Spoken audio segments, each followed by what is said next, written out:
whole for Monday, December 12th, 2022. I'd like to call this meeting to order at 2:47 p.m.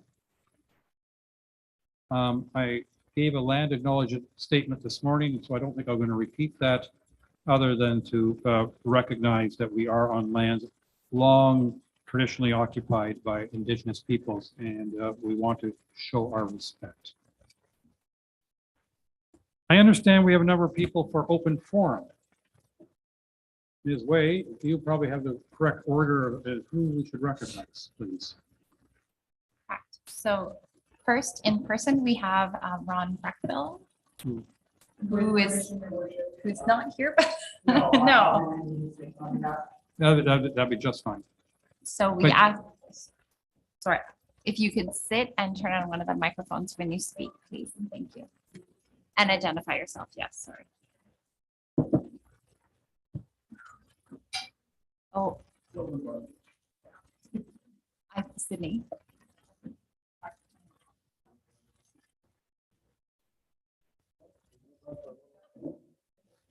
Wow. Covered by all angles. This is good. Won't miss a word. Yeah.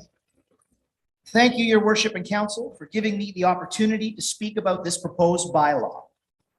Many of you here know who I am and what my career has been. For those of you who do not, I have lived and worked in Georgian Bay Township for the last 52 years, and along with my family, have been owner-operators of 2 resorts, Severn Lodge and Christie's Mill, and a cottage resort, Log Point Housekeeping Cottages, for almost 100 years. I am now semi-retired, but still operate Log Point Cottages and live on Gloucester Pool within sight and sound of both Severn Lodge and Log Point. These long-established, legitimate, licensed businesses are surrounded by private cottages who we consider our friends and neighbors, and I think it is a mutual feeling.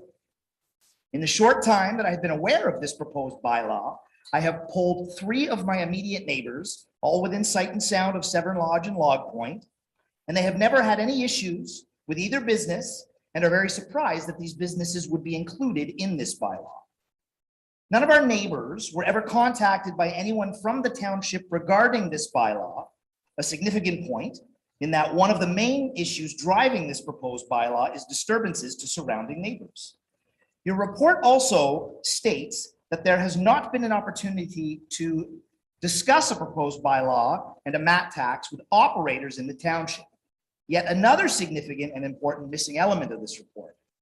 As a licensed business, we have always complied with already existing district and provincial inspections regarding the items listed in your proposed bylaw, control the number of guests we accommodate, have staff on site to monitor noise and activities.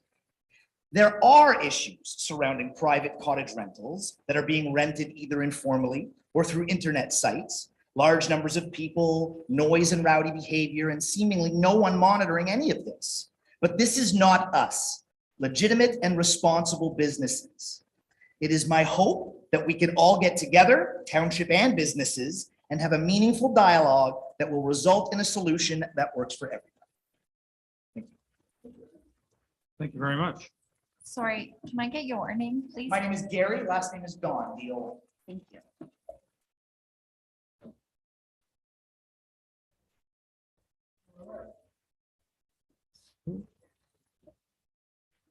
So we have 2 people joining us via Zoom.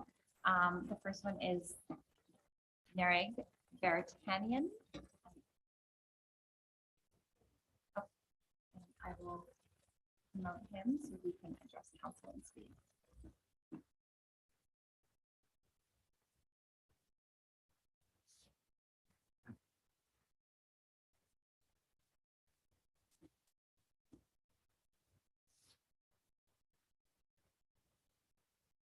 Perhaps let's try Mr. Neil Fleming first.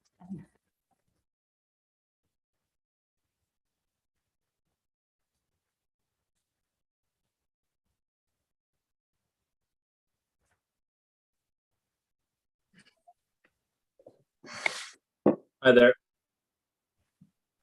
Mr. Fleming, welcome. Hi, thanks for having me. Please go ahead. Sure. I'll be relatively brief. I think, just to say, my wife and I have been coming up to Honey Harbor for over 10 years. We have friends in the community. We bought a place about 5 years ago in Honey Harbor, a cottage, and we spend the summers there. We do rent our place out in the shoulder season, in spring and in fall. And what I would say is, we're very responsible renters. That is that we rent our place out responsibly. We heavily screen those who stay. We have a lot of repeat renters that come up and love the place and love the area. And, my view is it's very good for the community and economic growth. They come up and they spend on shops and restaurants, and I think it's good to bring people to the area. So from my perspective, to add a tax to that doesn't make a whole lot of sense, because I think all it really does is make Honey Harbor less competitive in the rental market in Ontario. So from my perspective, I was very surprised to see it. If it goes through, it'll just add a cost to that, and it'll probably cause good renters that we have go to other communities instead. And to me, that just won't help economic growth in the community. So that's all I would say is, for me, it doesn't make a whole lot of sense. Thank you. Thank you very much. I'm going to suggest we try Narek again. They will need to accept being promoted to panelist to speak.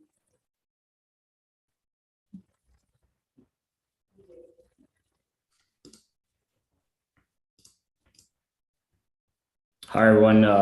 Nareg here representing Sunnylee Resorts in Port Severn. Thank you all for having us today. And, Gary touched on a lot of good points. So I'm just going to piggyback on what he had mentioned. And,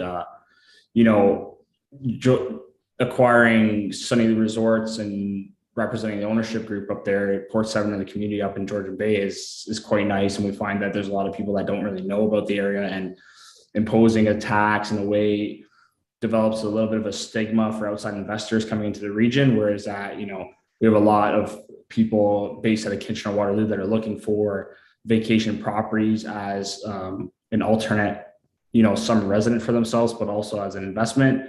And, as a previous speaker just mentioned, a lot of them are responsible. A lot of them do take a lot of pride in that because they want to protect their own investments as well. So I feel like imposing a tax in the region might create a stigma and steer people away to different districts for them to seek investments, and steer away some of that tax dollar kind of transient renters coming into the region and supporting some local businesses. So, that's basically all it is, and hope we can all have a discussion on this and see where it lands, but kind of against the side, but open to hearing what everybody has to say. Thank you again.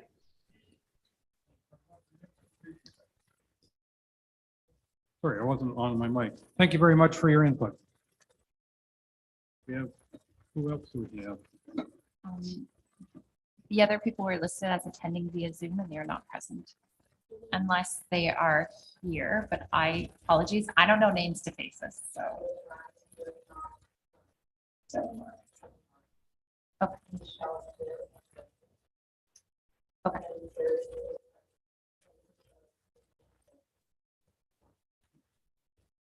Let's go.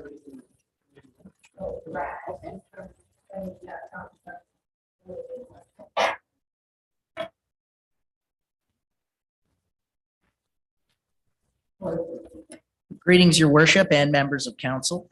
My name is Brad Dunkley, and along with my wife, Sarah, we are the new owners and caretakers of Severn Lodge. I also have our general manager with us today, Gary Don, who played the role of Ron Breckville. Our mission is to ensure that Severn Lodge will remain a valued contributor to the character and economy of Georgian Bay Township for the next 100 years. We understand and appreciate the problems that can arise from home and cottage owners renting out their properties on internet platforms such as Airbnb.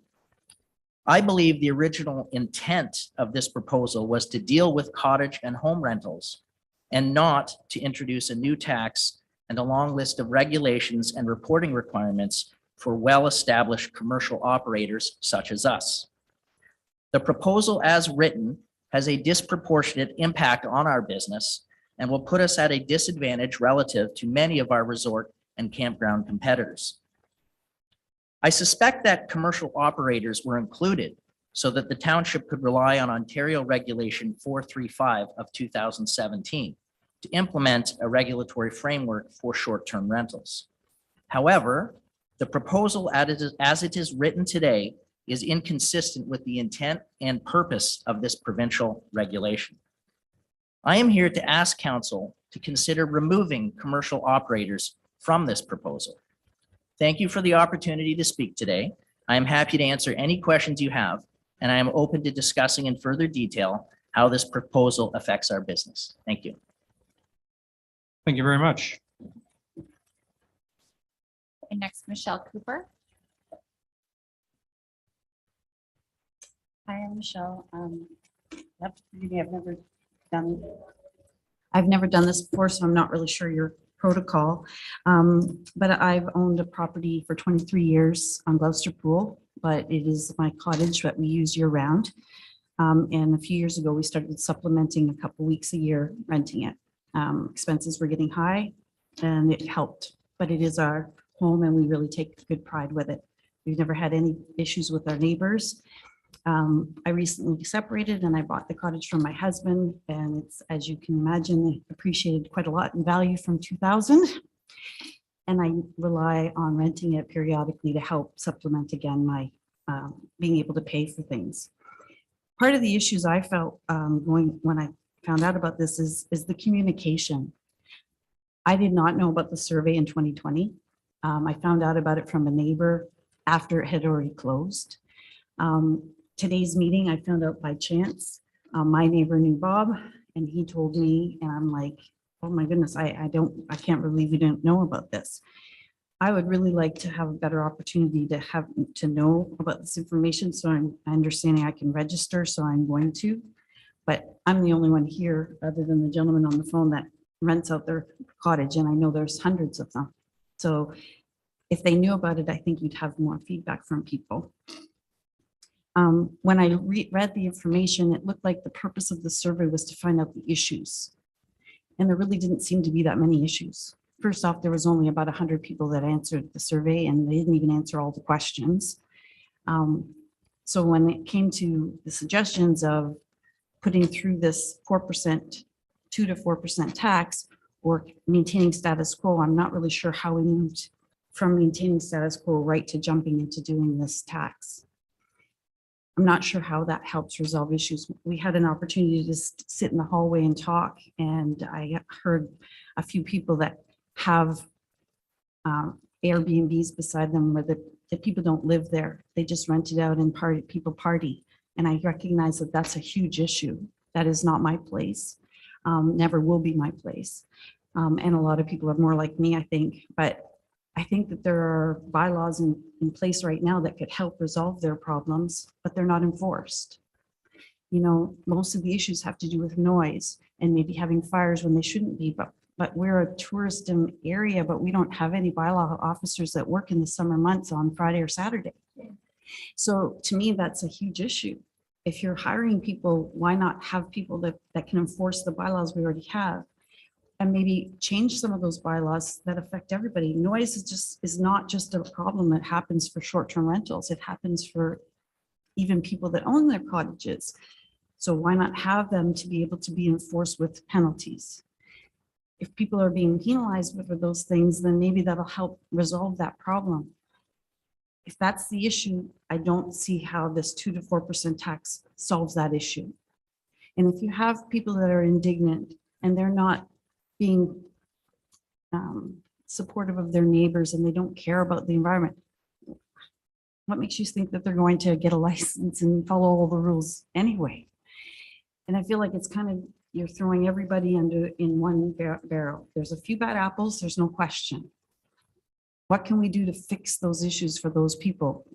All the rest that are doing the right things and taking care of the environment and making sure that they've got permits for the fire. And I make sure I call every single week to check the fire bylaw, and I tell if somebody's renting, you can't have a fire. It's, you know, it's a certain risk because I care. It's my house, it's my neighbors. And lots of people I think are like that. And that's why I don't think you get too many complaints. When I was looking through, I saw like in total, I think there was 11 complaints. That's not a lot, but it seems we're doing an extreme measure to solve for a few things that are going on. I think we do need to address them. I'm not saying that they're not important, but I'm not sure that this is the right way to do that. You know, I heard on the news today that tourism is, they're going to have a report come out tomorrow and they're anticipating a 64% drop in tourism. So here at a time where everything is going up, my propane has just gone through the roof, taxes, my interest rates, inflation. And now if you want to add a 2 to 4% tax on top of that, it gets to a point where it's not feasible to continue. And then let's just say you do decide to do this. How is it possible it's going to be implemented properly in time before June of next year? We're already at December. It really feels like this thing's being rushed through. The survey was done in 2020. Why does this have to be done right now? Like, and nobody knew about it. People didn't know about it. Now it's like, and then it's sort of, how do you get all those things implemented in time? We're going to be stuck next year not being able to rent at a point when I'm going to need it for sure. There were a few other things that I had. I don't know, I've run out of, I know more than the 2 minutes, I'm sorry, but I appreciate you listening and thank you. Thank you very much. Your worship, there is one more request from a gentleman. I don't know his last name. His first name's Bob. And he would like to speak. I don't know. That's at the will of the clerk and council. I think we'll let Bob speak. Yeah. If you identify yourself fully, please. Bob, come to the microphone, please, and have a seat at the table.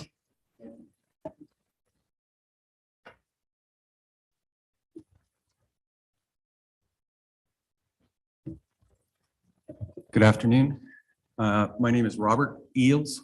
I live in the township on Iroquois Road.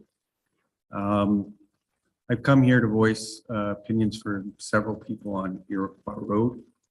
My wife, another resident. Our issue is basically with short-term rentals. Our road is dead ends and it's a cul-de-sac. I have Airbnb to the left of me and to the right of me. When we originally moved there, first of all, I've been a long time resident, Georgian Bay Township, came up in the 70s, bought my first place in the 90s, and bought our retirement home in 2014, where we're residing now. The neighbors are all people like myself, retired, full-time residents. We came there just to live in peace in a nice residential waterfront area. 2 years ago, 3 years ago, the Airbnb started showing up. These are people that don't go to their houses or cottages. It is a business. This is residential waterfront. It's being run as a business. They're charging up to $1,700 a night in prime season, a lot less off season. They advertised for 15 to 20 people to stay in this place. This is a 3-bedroom home. That was what it was and designed for. So the things that, the noise is one thing, increased traffic. I've had damage done to my property from other people renting, driving erratically, water vehicles that damaged my dock, my boats, sea-doo. I've contacted these Airbnb owners. I even had tried to be their friends and help them when they first arrived. Basically, they said, not our problem, prove it, show pictures, and I'll seek legal advice. So I left it at that and said, if that's the type of neighbors you want to be, that's fine. I've come to the point now that the only thing that we can do is maybe ask for some sort of licensing that will control the amount of people in there to ensure fire regulations are protected. My environmental is protected. I draw my water and drink that water at my home. I have no idea how 15 or 20 people, how many times they flush a toilet or flush water, gray water down, but I'm sure it's not as much as the average home. Somehow, some way, We need this to be dealt with. I've sat informally with these people behind me that have spoken, and we've all agreed something needs to be done. And it's unfortunate we have to paint everyone with the same brush, but something has to be done here.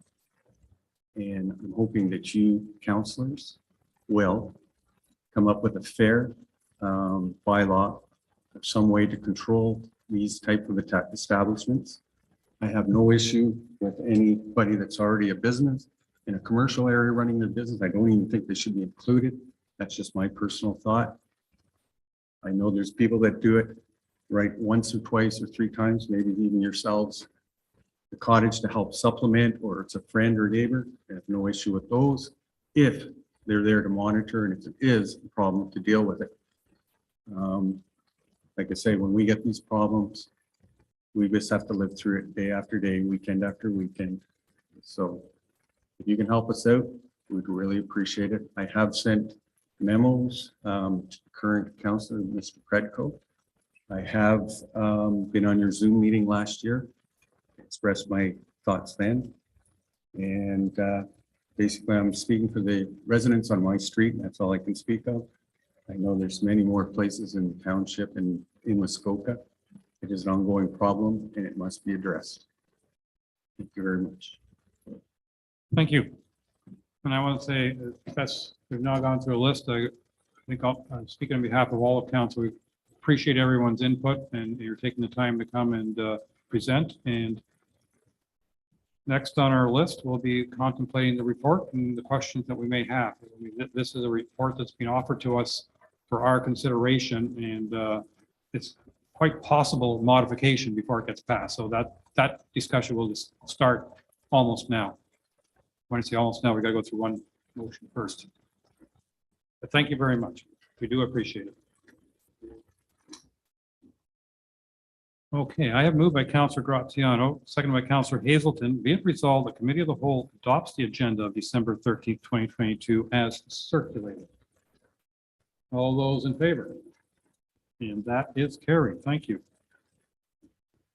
And the first item on our agenda is short-term rental policy and proposed bylaw from our Sustainability Department. Ms. Schneier. Thank you, Chair Coutier, members of Committee of the Whole.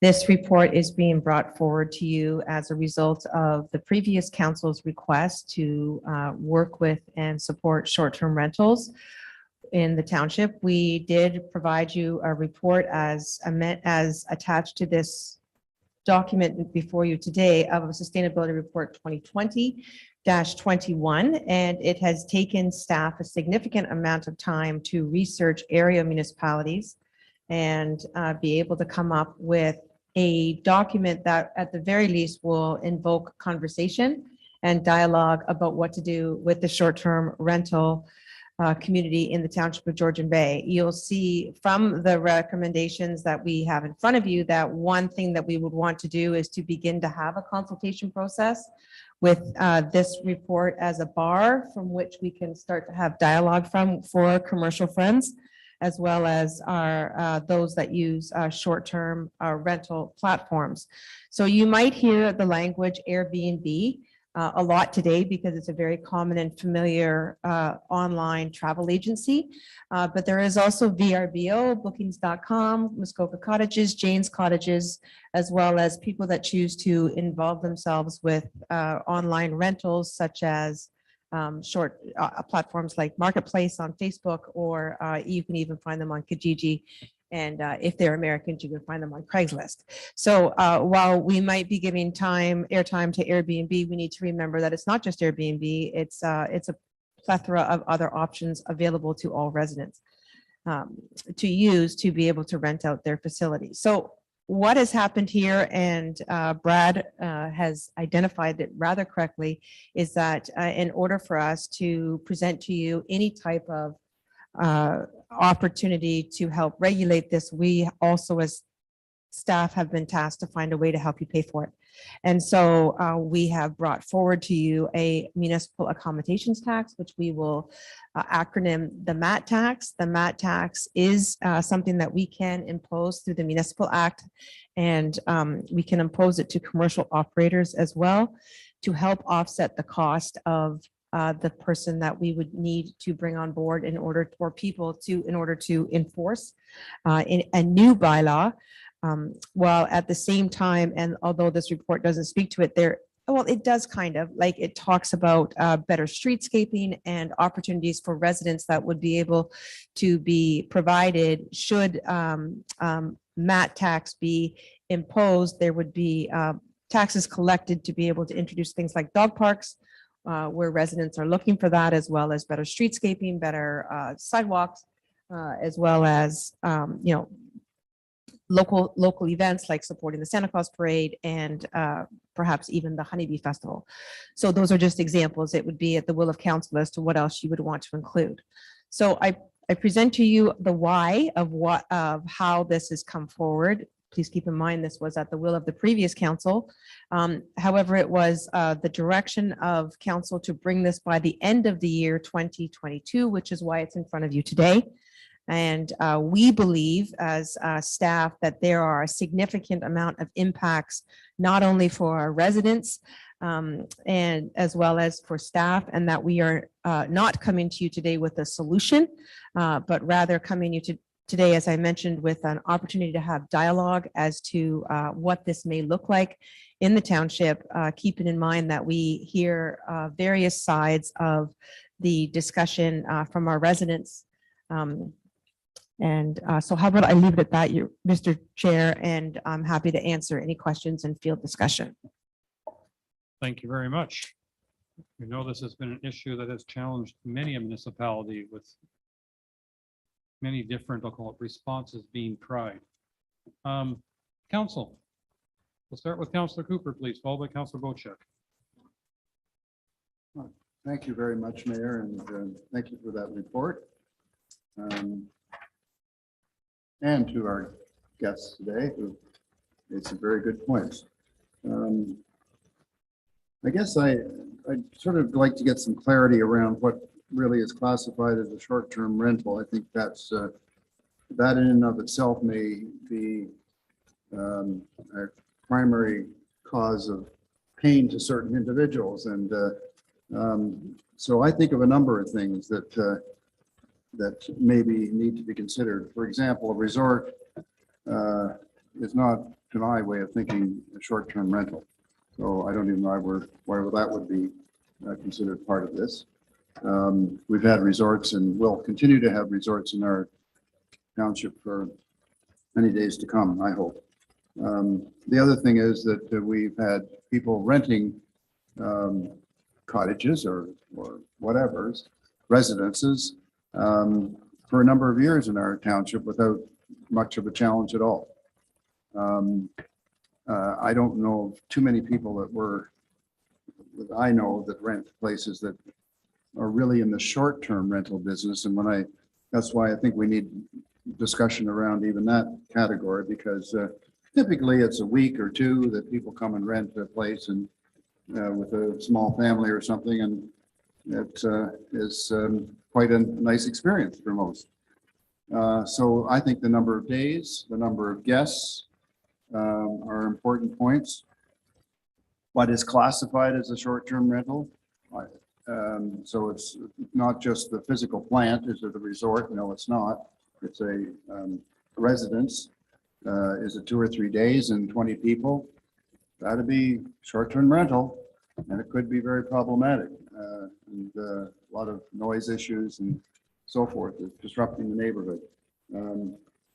So that concerns me, and I think licensing of those facilities could make some sense, whereby we could use some of the criteria that I just described as being part of the contract for license, and also subsequent enforcement and hefty fines, license removal. There's a lot of tools that could be used just to deal with something like that. So I wanted to say that this is a start. But I think there's a lot of aspects that need to be drilled down into and dealt with. Somebody that's renting and renting out their place in a quiet way over the years shouldn't even be falling into this category at all. Equally, I don't think neighbors should be putting up with wild parties at 4 o'clock in the morning. So there you go. Those are my 2 cents. Thank you. Thank you. Councillor Bocek, followed by Graziano and Fredko, please. Thank you, Mr. Mayor. I'd just like to hit on a few points here. My background is the hospitality industry. We owned a resort, hotel, marina, and cottages. My wife and I ran it for years. This tax would not bode well with our business model at all.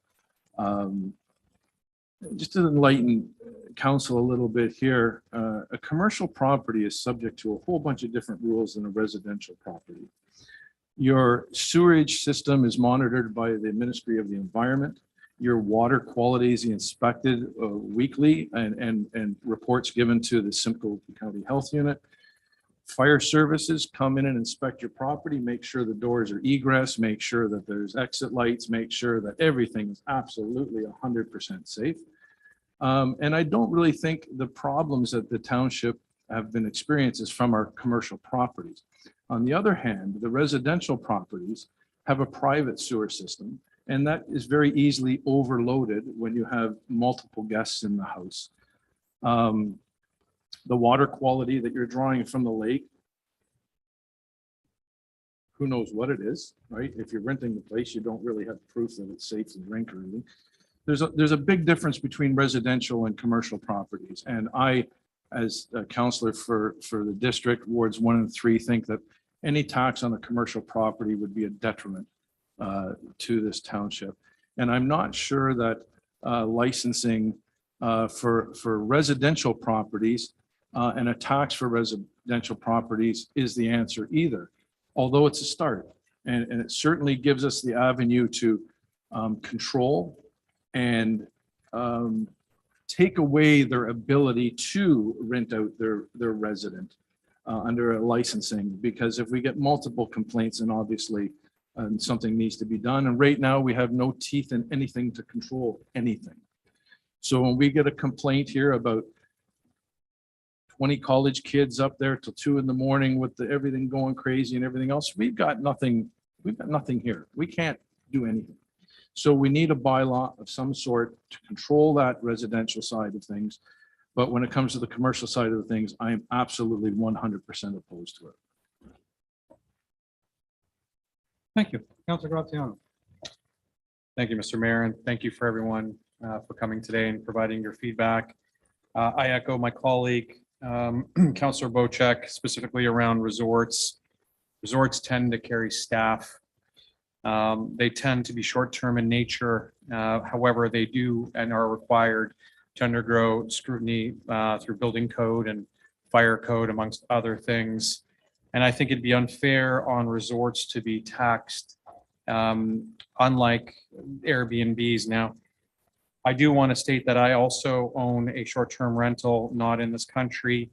And in that area, we do have what would be the equivalent of a MAT tax for short-term rentals. And I think the difference from what I've read in our presentation today versus what's actually applied to there is that a good portion of that MAT tax goes towards marketing of our area rather than specifically for enforcement. And I understand that enforcement is required in order to maintain and ensure that we are controlling our short-term rentals. But I would like to see if we did apply a MAT tax to our short-term rentals, specifically private homes and not resorts, that we look at ensuring that a large chunk of that go towards marketing for our area, as well as different community events. With that being said, I did have one question, and forgive me, Jennifer, I did not see this, but did you also in your recommendation suggest that we verify insurance on the property and what type of insurance is on the rental? I know for myself, we purchase commercial insurance that, and our insurance company is aware that we are a short-term rental. So was that recommended as well?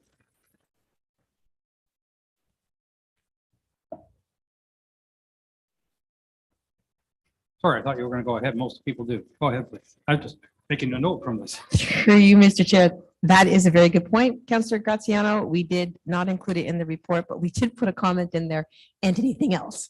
So we can add that in. Thank you. So I would definitely support an occupancy cap. I do support licensing. I think it's a great way to get to know those in our community that are renting, as well as a means in which to control. And I would ideally like to see a cap on the amount of days that they can rent.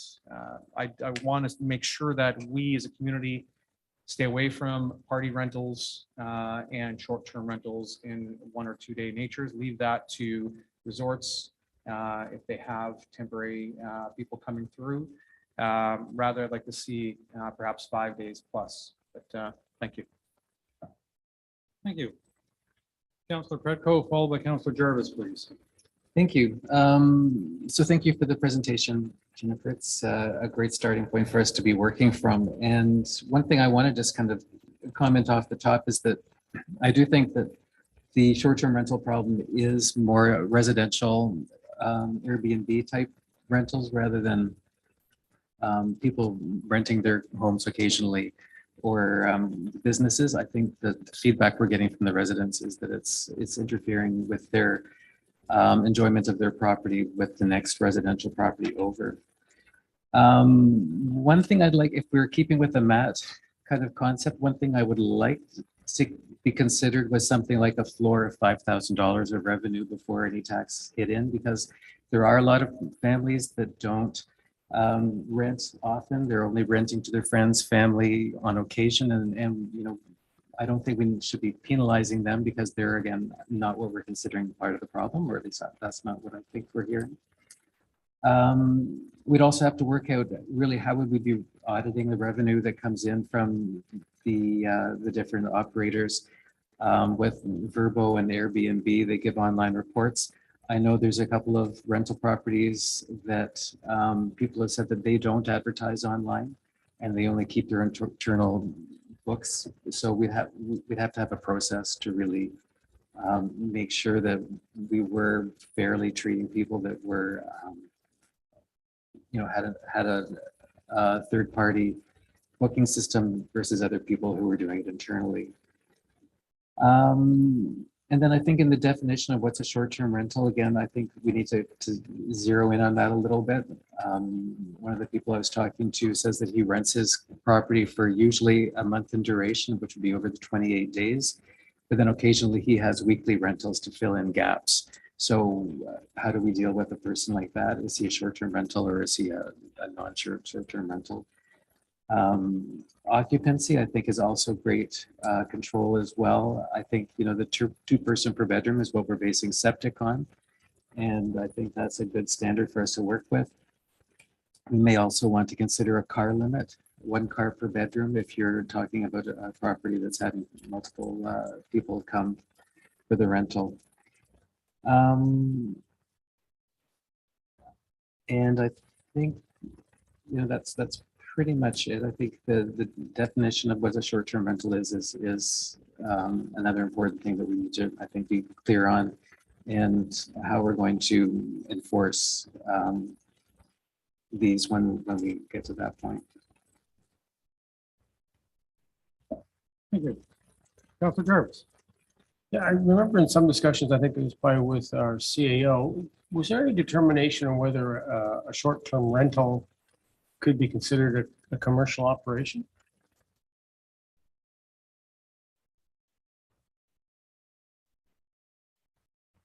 Yeah, if I put you in the spot, then just future consideration.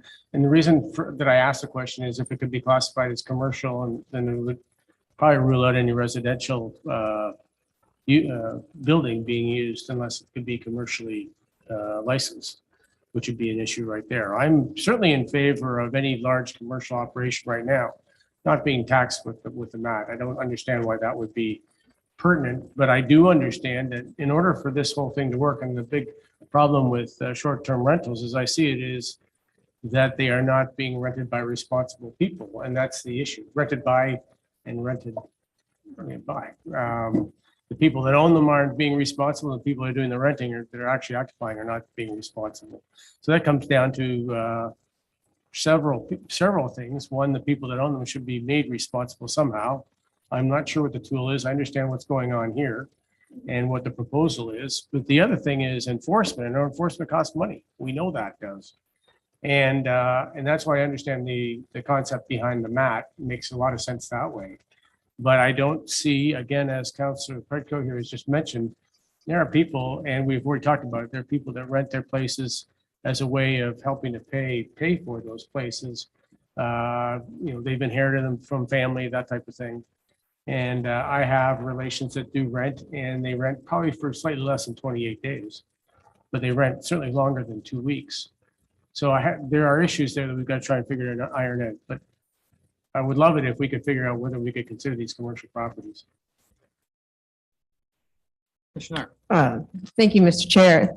Through the chair to Councillor or Chair Member Stephen, Councillor Jarvis. Under the Ontario law and the law would be the Landlord and Tenant Act, short-term rentals are still considered residential. Which is a killer as far as I'm concerned. Okay, let's settle that part of it anyway. Anyway, I find myself in favor of the large commercial operators.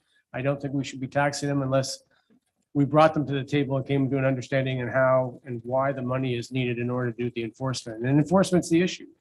We don't have the tax base at this time to add somebody to our staff to do the enforcement.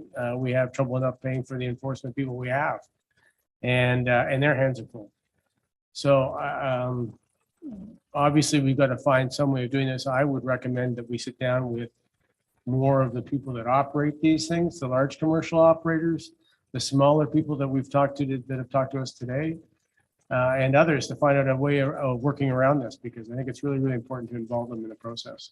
But a mat is probably going to be the solution. It's just a matter how we handle it. And I appreciate the report. Thank you. Thank you. Councillor Hazelwood, please. Thank you.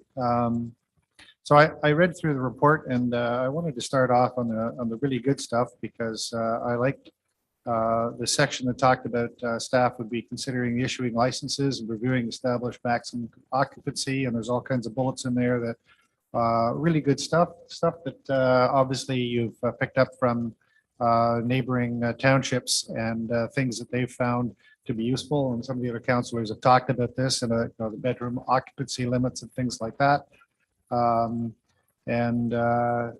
So that was all really good stuff. I wanted to echo the comments of seems like all of the councillors, which is this kind of policy I don't think should apply to a commercial entity like a hotel or places like that.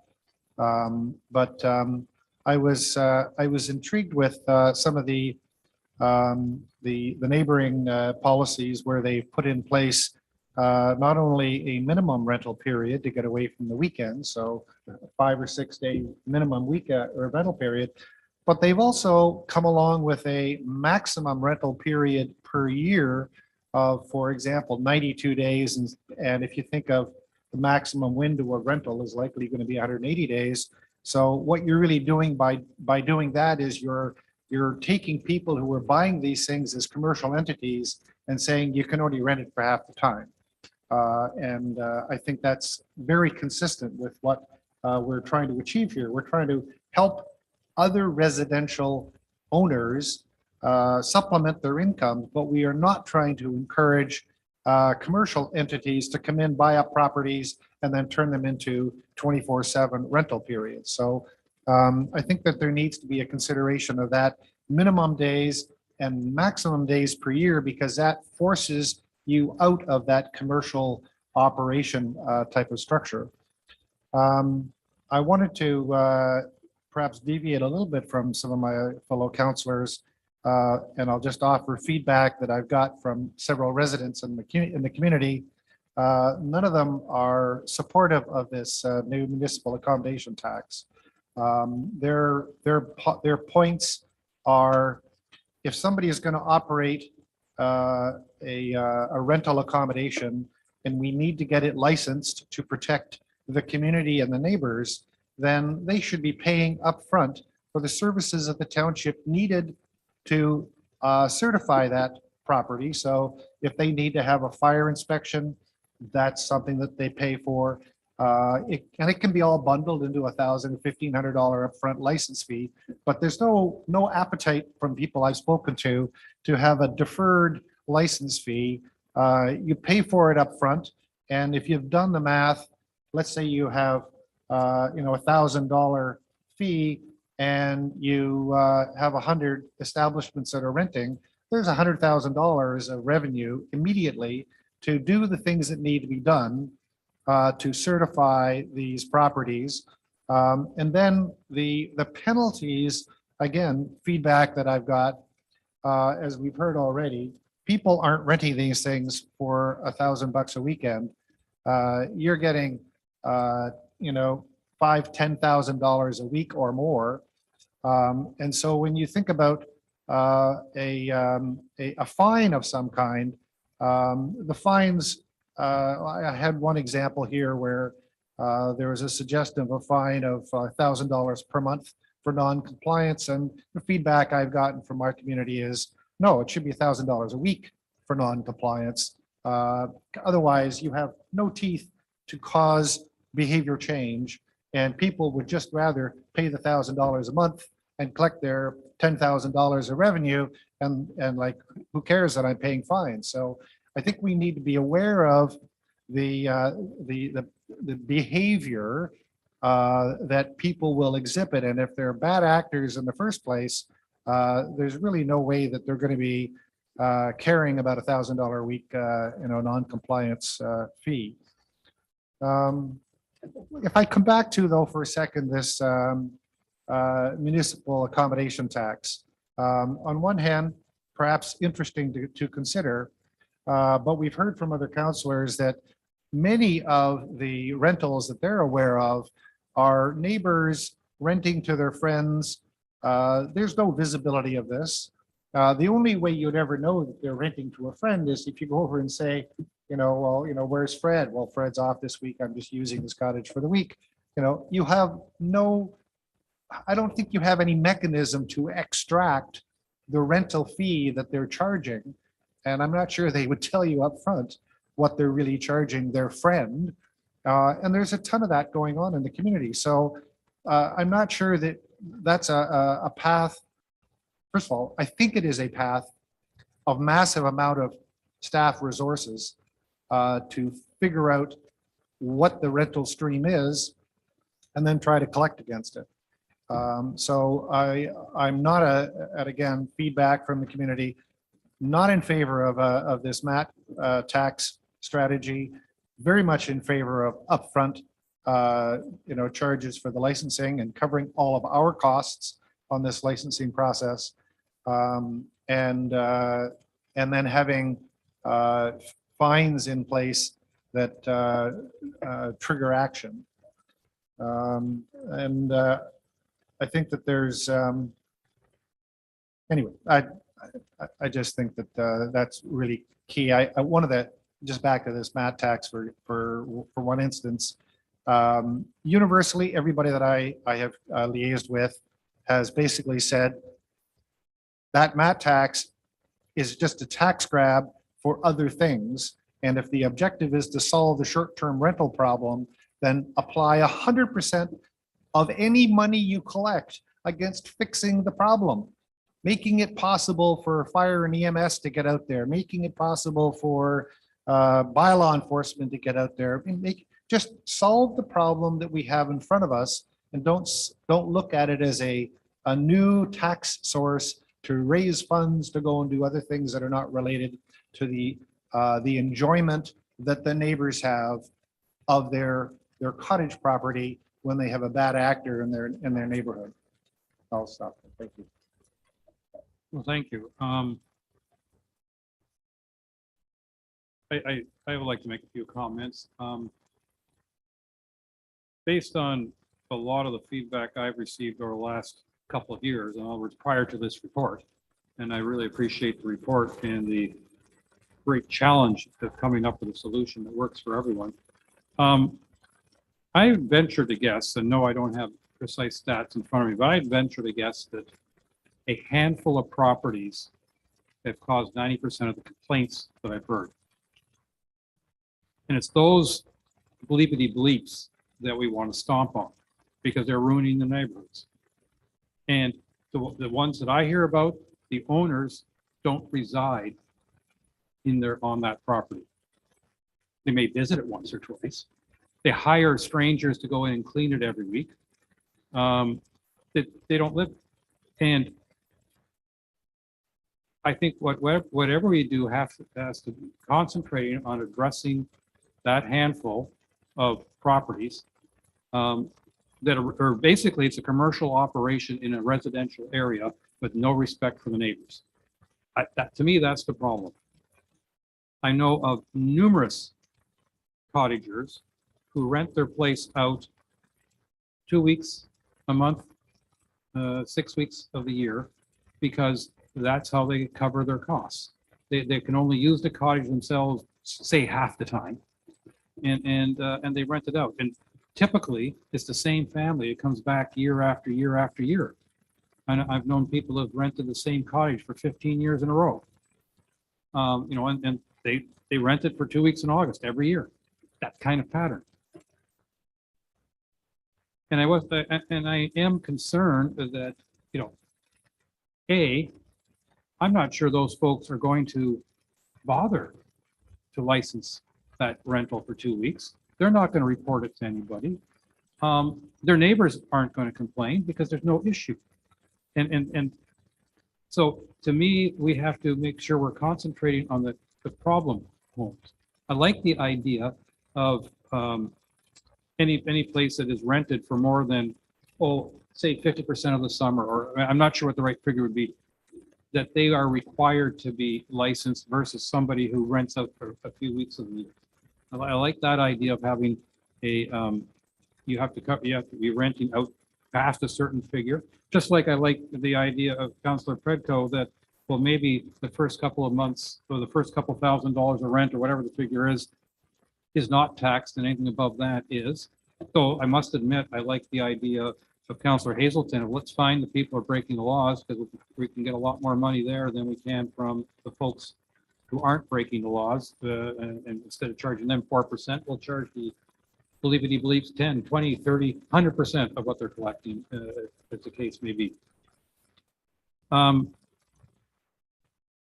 I think, I don't know, I guess my concern is, and we have this with a lot of the rules and regulations we create here, is that a few bad apples force us to make bylaws that handcuff the good folks, and the bad folks continue to ignore them.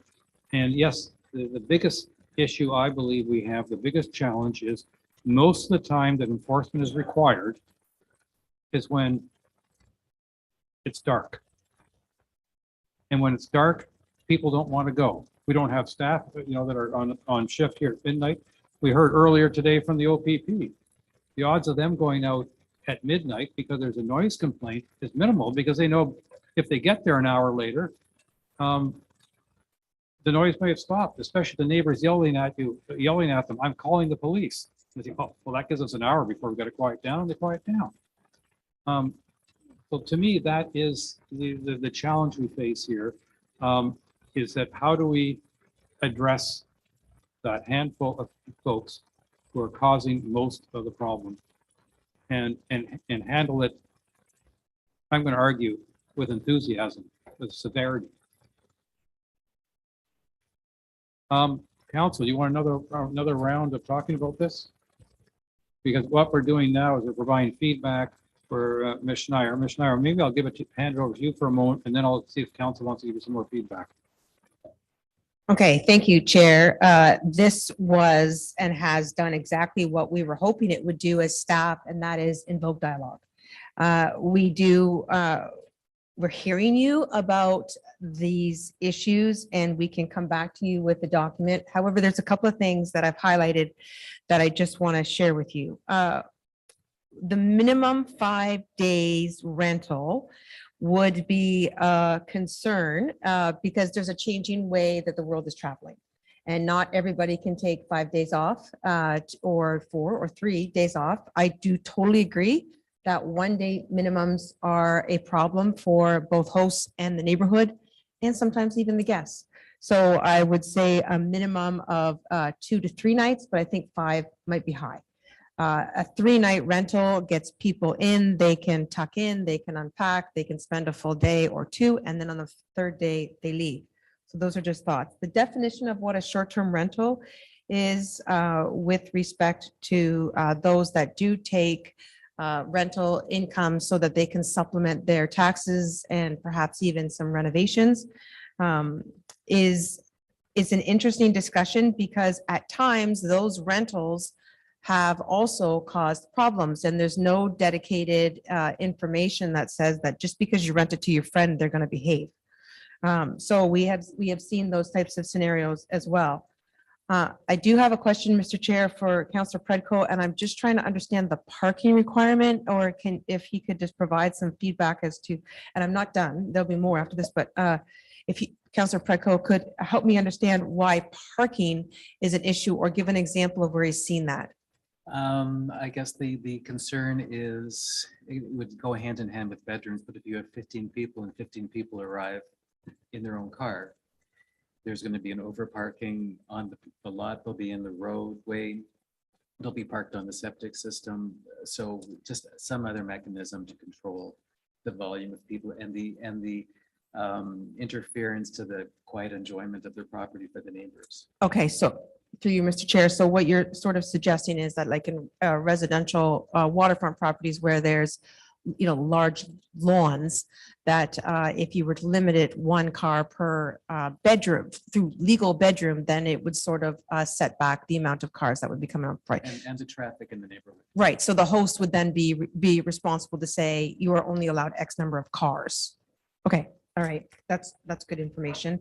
The minimum number of days, which we've talked about, Councillor Graziano, and the maximum number of days. I did address this in the report. Now, other organizations beyond Airbnb do have this, but there is an Airbnb.org portal of Airbnb where people can rent their homes to people in crisis. And so, for example, a Ukrainian refugee, or perhaps somebody that was struck by a COVID-related matter.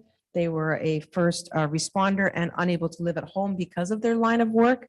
I would ask that council give us feedback that we would never limit the amount of people, the amount of time that those people would be able to be in the community. Just because it would be unfair to say 100, 120 days and out you go when they haven't even been in the country long enough to be able to understand. So I'm just looking for some reprieve for that.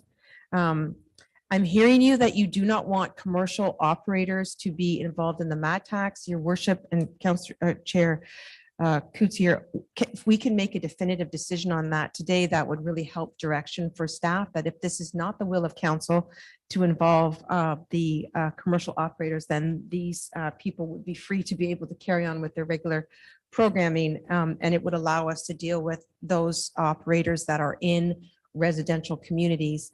And more specifically, be able to really hone in on those that are have come forward today and identified that there is a problem, and the problem seems to be related to overloading and also noise and just erratic behavior. The other thing and we'll get to Councillor Predko in a second, but if there's anything else with respect to parking, nothing, that's good. The other thing is the licensing fee, and I just need to get some feedback on this. If somebody like Miss Gordon Cooper is only renting for X number of days, I think it's probably reasonable for Miss Cooper to want to get a license so that her neighbors know that she has followed the rules, but at the same time would probably be very restricted with $1,000, $1,500 licensing fee like some of our neighbors offer, because that's not her intention. So that's why we came forward to you today with a licensing fee that was $0.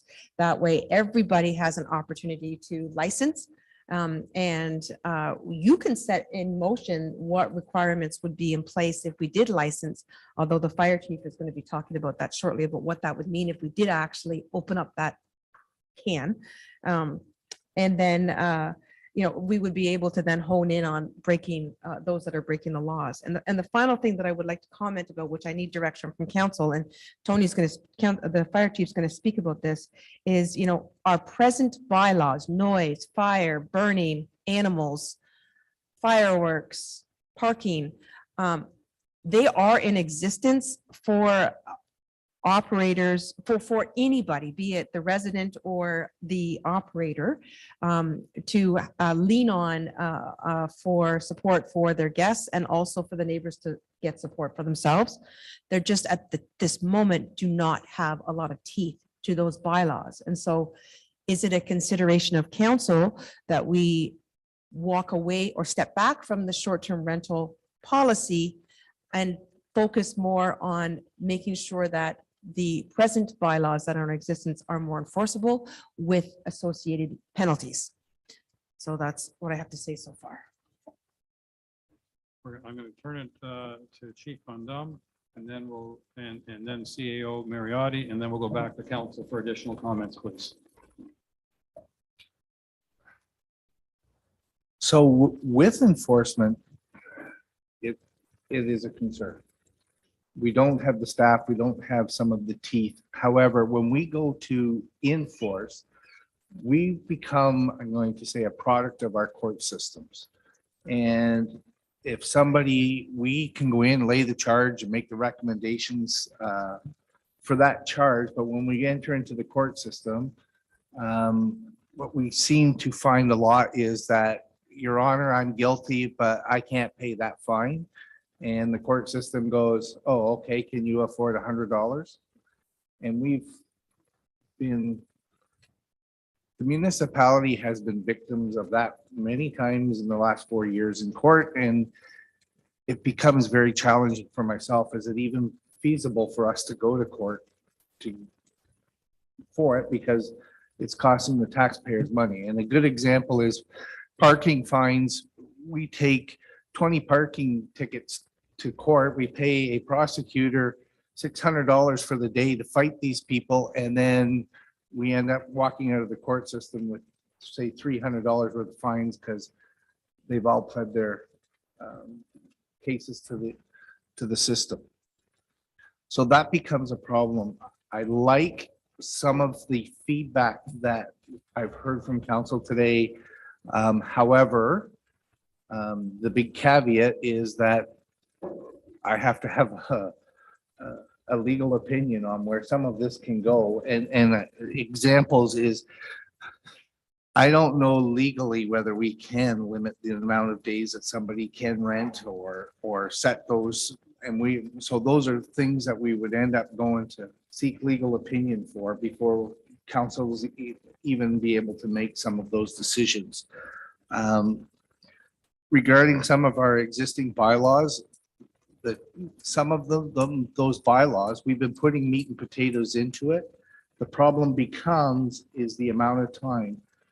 We as a municipality, 54% are water access only, and after 8 o'clock, it's a matter of, if we're going to enforce out there, it's a matter of 2 people being on call to go out to do those pieces. So it has some challenges that are out there. We've stretched our bylaw department to the point where we were just running from 8 o'clock in the morning till 4 o'clock in the afternoon. Last year and this year we have made a effort, and we've stretched out our shifts by starting different times and all of that we're going till 8 o'clock. So some of those things are happening. It's just, how far do you want to go? You have the budget expenses now, you're that people are demanding more. It's how do we come up with those funds? And that's going to be, I think, your biggest challenges. And once some of the feedback, we run that past with the legal team.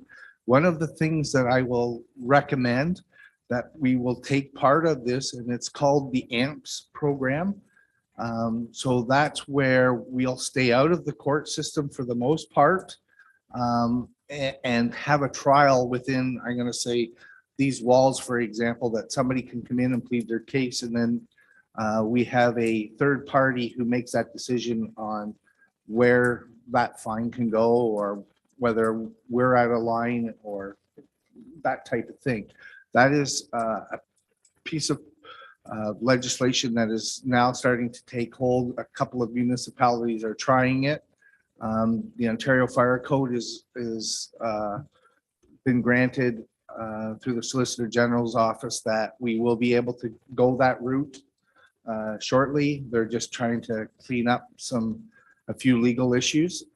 And so that might be an avenue that we can down the road and save on some of those court costs. But these are the things that are out there that we're working on. I don't want you to think that we're just sitting here ignoring it. I've beaten my head several times against the wall with it, is how do we do it? So. Thank you very much. CEO Mariotti.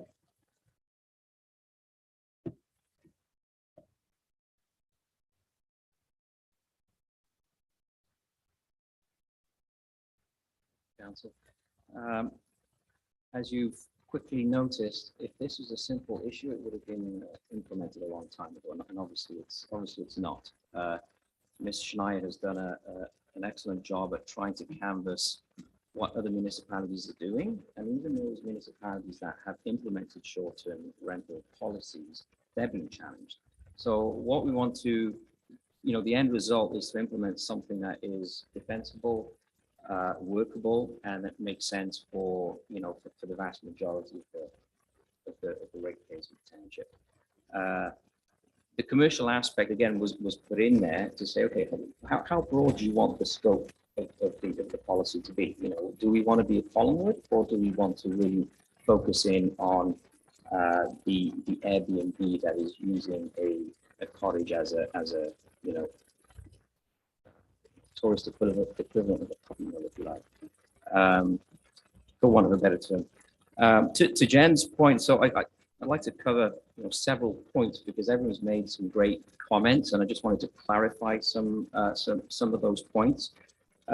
Jen's point about licensing up front and for $0 is exactly to protect the lady over there, so that the ratepayers are going to get to know that there's going to be a short-term rental policy coming out there. And so if we have someone who is licensed, then the neighbors know that, okay, if the lady next door is licensed, it's been, the property has been checked, it's not going to be overloaded with students, and we have that record. The other aspect of licensing, and this is where the costs come in. When we license something, we are kind of taking some form of ownership in this operation. So this is where now you have to involve, Chief Van Dam and bylaw to make sure that it is safe to be rented. We then involve the building department to make sure that the septic system, for example, is capable of having a certain higher activity compared to your weekend cottage owner. It also allows us to inspect the property. In fact, we should be inspecting these properties to check, okay, how many bedrooms are there? Is the septic system functioning the way it should be? And that will then, in the licensing aspect, will put a maximum number of people that can rent that property. The penalties. So we would love to issue, $1 million a day fine to some ratepayers who are causing a problem. The reality is, if we want to issue set tickets, it is the Justice of the Peace, I believe, that actually sets the amount of the fine. It's not council. So, and the Justice of the Peace will set a reasonable dollar value. And so that is the most expedient way for us to enforce the any infractions. I also agree with Chief Van Dam that we don't want to go down the court system simply to impose a higher fine, because it does take a lot of time and effort, and sometimes we don't get the result that we would like. Where else? The bylaws, the current bylaws, yes, they cover the vast majority of the complaints that we get for short-term rentals. However, these bylaws right now, as they stand, they don't involve the homeowner. So it only impacts the person that is causing infraction at that time. Is that correct, Chief? So with the short-term rental bylaw now, we're also going to be holding the homeowner accountable for an event that happened the night before. And as you've seen in the policy, we will give these homeowners so many days, and after that, then we would revoke their license. So that is an element for us to ensure that you know, the operators are being correct in their activity. I think that covers the bulk of the. And lastly, as I mentioned earlier, because when we enter into the licensing, it takes a lot of time and effort and resources to not only set up but also to enforce.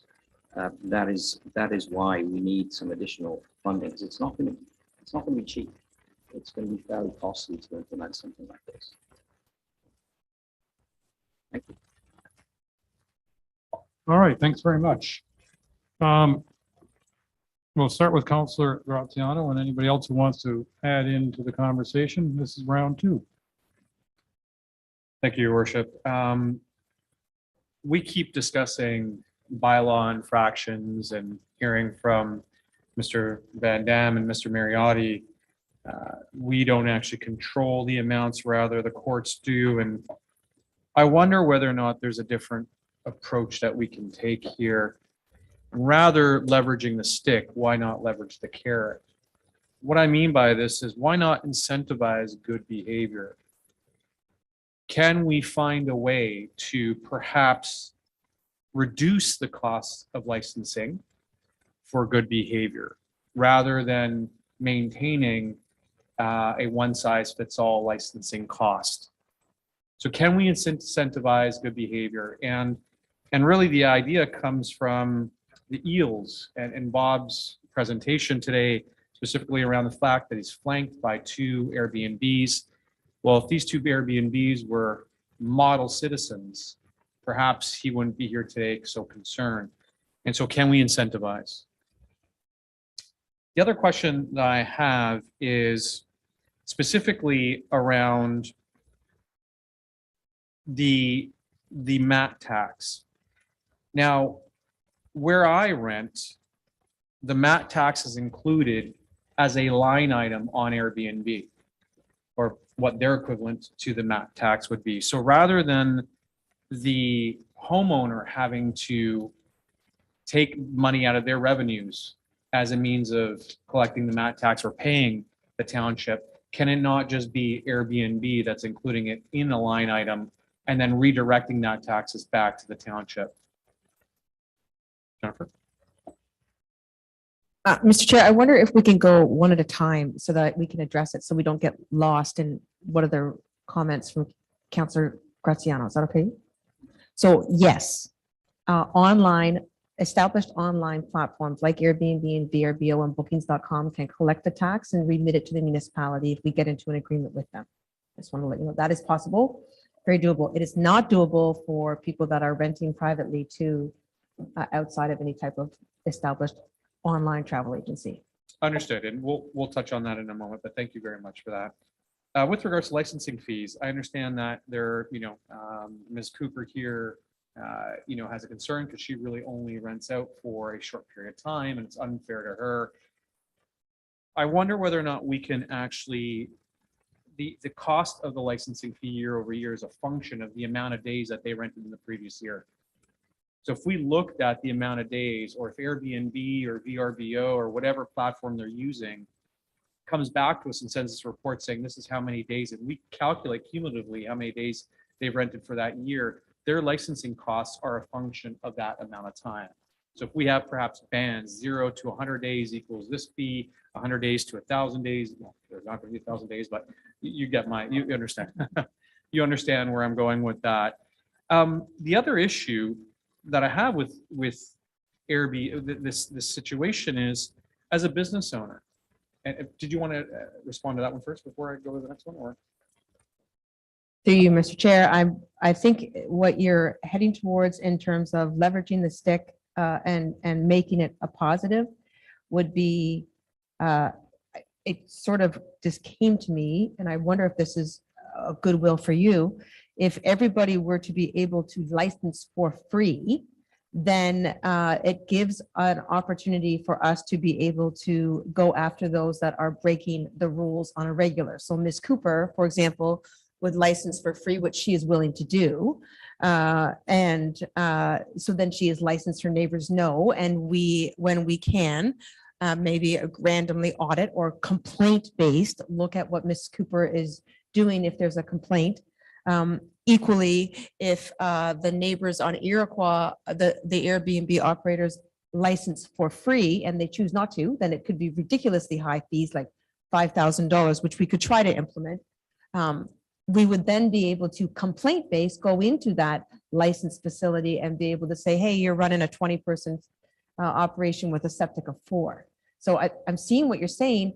Mrs. Cooper wouldn't have any fees or any penalties associated to her operating because she's behaving and her guests are behaving. But the Eels, their neighbors would immediately be part of our licensing. If they choose not to comply, again, they'd be fined, which can go on to their municipal taxes, because it would be a bylaw that would be passed by council. And the second thing would be that we would then be able to go complaint-based and say, you're not adhering to the license. So as a point of clarity, and thank you for summarizing, but as a point of clarity, actually what I'm suggesting is that we have Ms. Cooper here who gets a 0 fee license because she only rents for a month of the year. But for someone who rents for 300 days a year, they're paying a $2,000 annual license fee because they are now renting for a large portion of the year. And as an incentive for good behavior, because they have 0 strikes against them for that 1 year, within that 1 year, they get a discount from that $2,000 or that $3,000 annual licensing fee. If they have 1 strike, their discount is less. If they have 2 strikes, they get no discount. And if they have 3 strikes, of course, now we're looking at revoking their licensing abilities.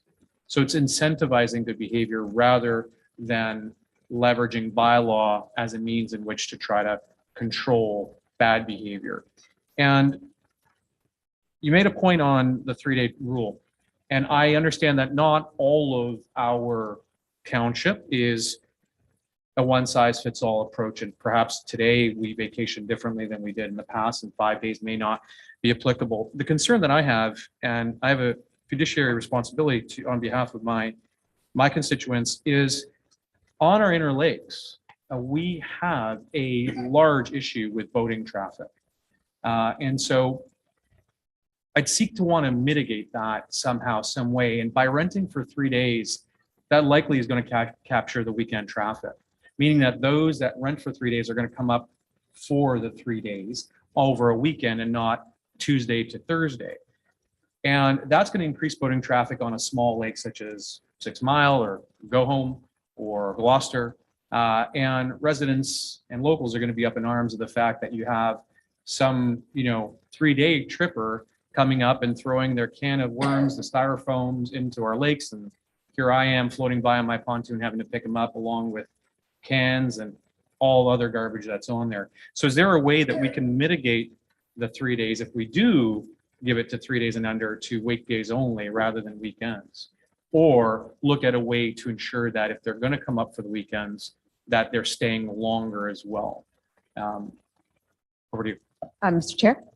So a 3-day weekend is better than a 2-day weekend because a Friday, Saturday rental is 2 nights. So a 3-night rental would put them Thursday, Friday, Saturday, or Saturday, Sunday, Monday. That's a better commitment for the guest and the type of guest that you would want to have. Anybody can get a weekend off, but to have a minimum 3 days, it kind of ups the grade of who it is that you would be renting to, because they would have to have the ability to have 3 consecutive nights. That still doesn't solve the issue that I'm concerned of, which is traffic. I don't have an answer for that one yet, but I. Fair enough. Fair enough. Because I think it's So, enforcement. Just note it if you can, that this is a It's concern, here. I have no because I want to answer. make sure that we mitigate that. And lastly, how do we control the fact that bylaw may be contacted by neighbors advising that there's a rental in progress, when in fact there is not? And as kind of a point of clarity on that, as a business owner, I tend to provide my access to my cottage to clients, to vendors, to people of interest at no cost to them.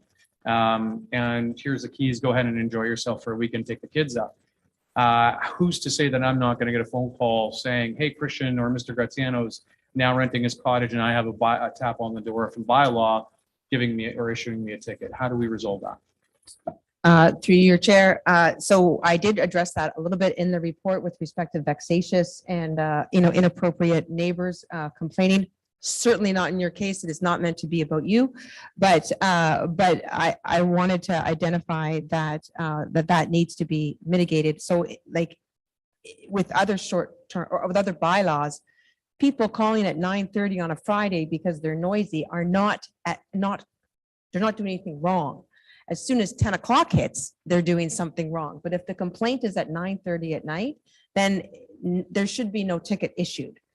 Equally, I wrote in my note a little while ago that there's going to be a lot of Uncle Steves that are going to be appearing in the short-term rentals, because everybody's going to say that it's their uncle, right? In order to avoid having to be part of this. So we would have to pass that responsibility on to the host to say, yes, I am renting to my brother, who coincidentally, I do have a brother named Steve, and that these are the dates, so that it can be clarified. If you are always renting to Uncle Steve, perhaps bylaw eventually will catch on. But that would be, I think, a case by case, and it would be a trend that we would see. But you're right, Councillor Graziano, it's something that we would need to mitigate in this. It all comes back to whether or not you want us to move forward with this, because if we move forward with this, there's going to be a significant amount of enforcement and work, and maybe it needs to be done to avoid the Iroquois Road situation. So we're really looking for your direction. Chief Undum and CEO Mariotti, are your hands up from last round, or do you want to make some comments now? Chief Undum. So one of the concerns going forward, we understand that there's complaints that are made that may not be of validity to one person and is to another. We have that enforcement issue all the time currently with our existing bylaws, going to court, trying to enforce, and we run into that. I will tell you that as this goes, there are a lot of spin-offs that will happen because of this. I'll be honest with you, at 11 o'clock on a Friday night, we're going to a noise complaint. We know what's involved. It's alcohol. It's unsafe for us to go out there and say, hey, yeah, when there's alcohol, and we're going to put ourselves into a enforcement issue that we may not be able to back up. At that point, it's a law enforcement issue. We're calling the law enforcement. You're getting an invoice for law enforcement as part of the district billing that comes back to the township. So you're going to see spin-offs that are not normally part of, I'm going to say, the day-to-day operations of the municipality. As for enforcement on the waterways for the amount of people in it, we cannot enforce the amount of people on the waterways. That's an Ontario government issue. You heard the OPP tell you that we don't get billed for that on our waterways and highways. So just to give you that, there are concerns that this type of a bylaw is not going to solve every issue.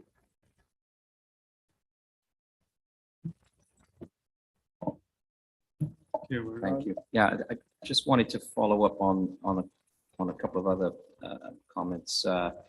And I mean, bylaw, the primary role of bylaw as well, let's not forget, it's promotion and education.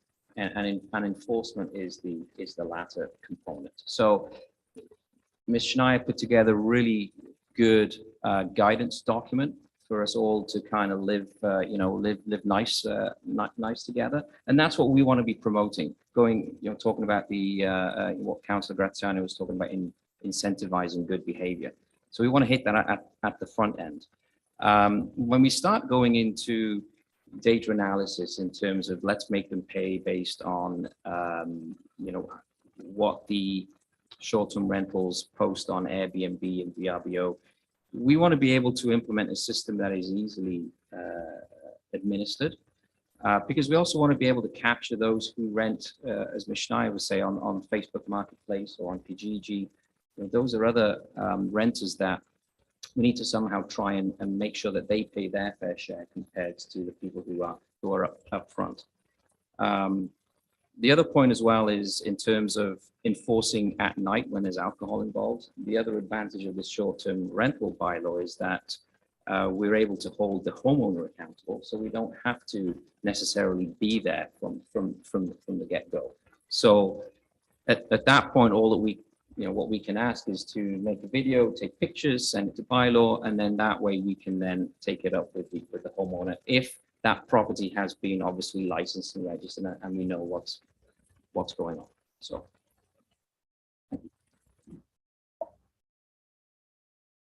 All right, thank you.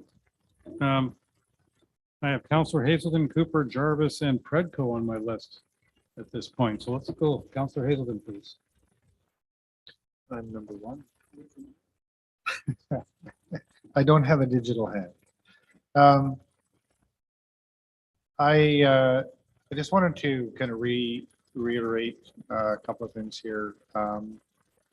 When it comes to getting a license, presumably there needs to be some sign off by various departments of the township. That has an upfront cost to the township.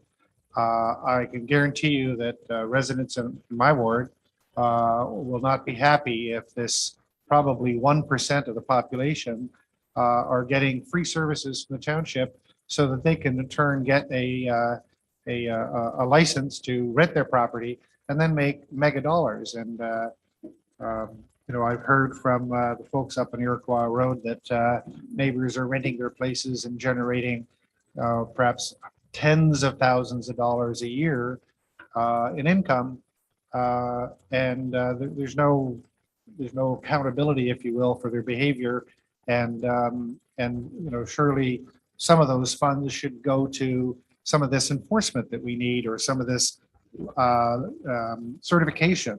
So on one hand, I'm sympathetic to the person who wants to rent their property, but there needs to be some minimum level of services to get a certificate so that the community around them can be comfortable that they have passed the muster. So if you've done a great job of saying, I got a 3-bedroom house, I'm going to have 3 times 2 people in that building.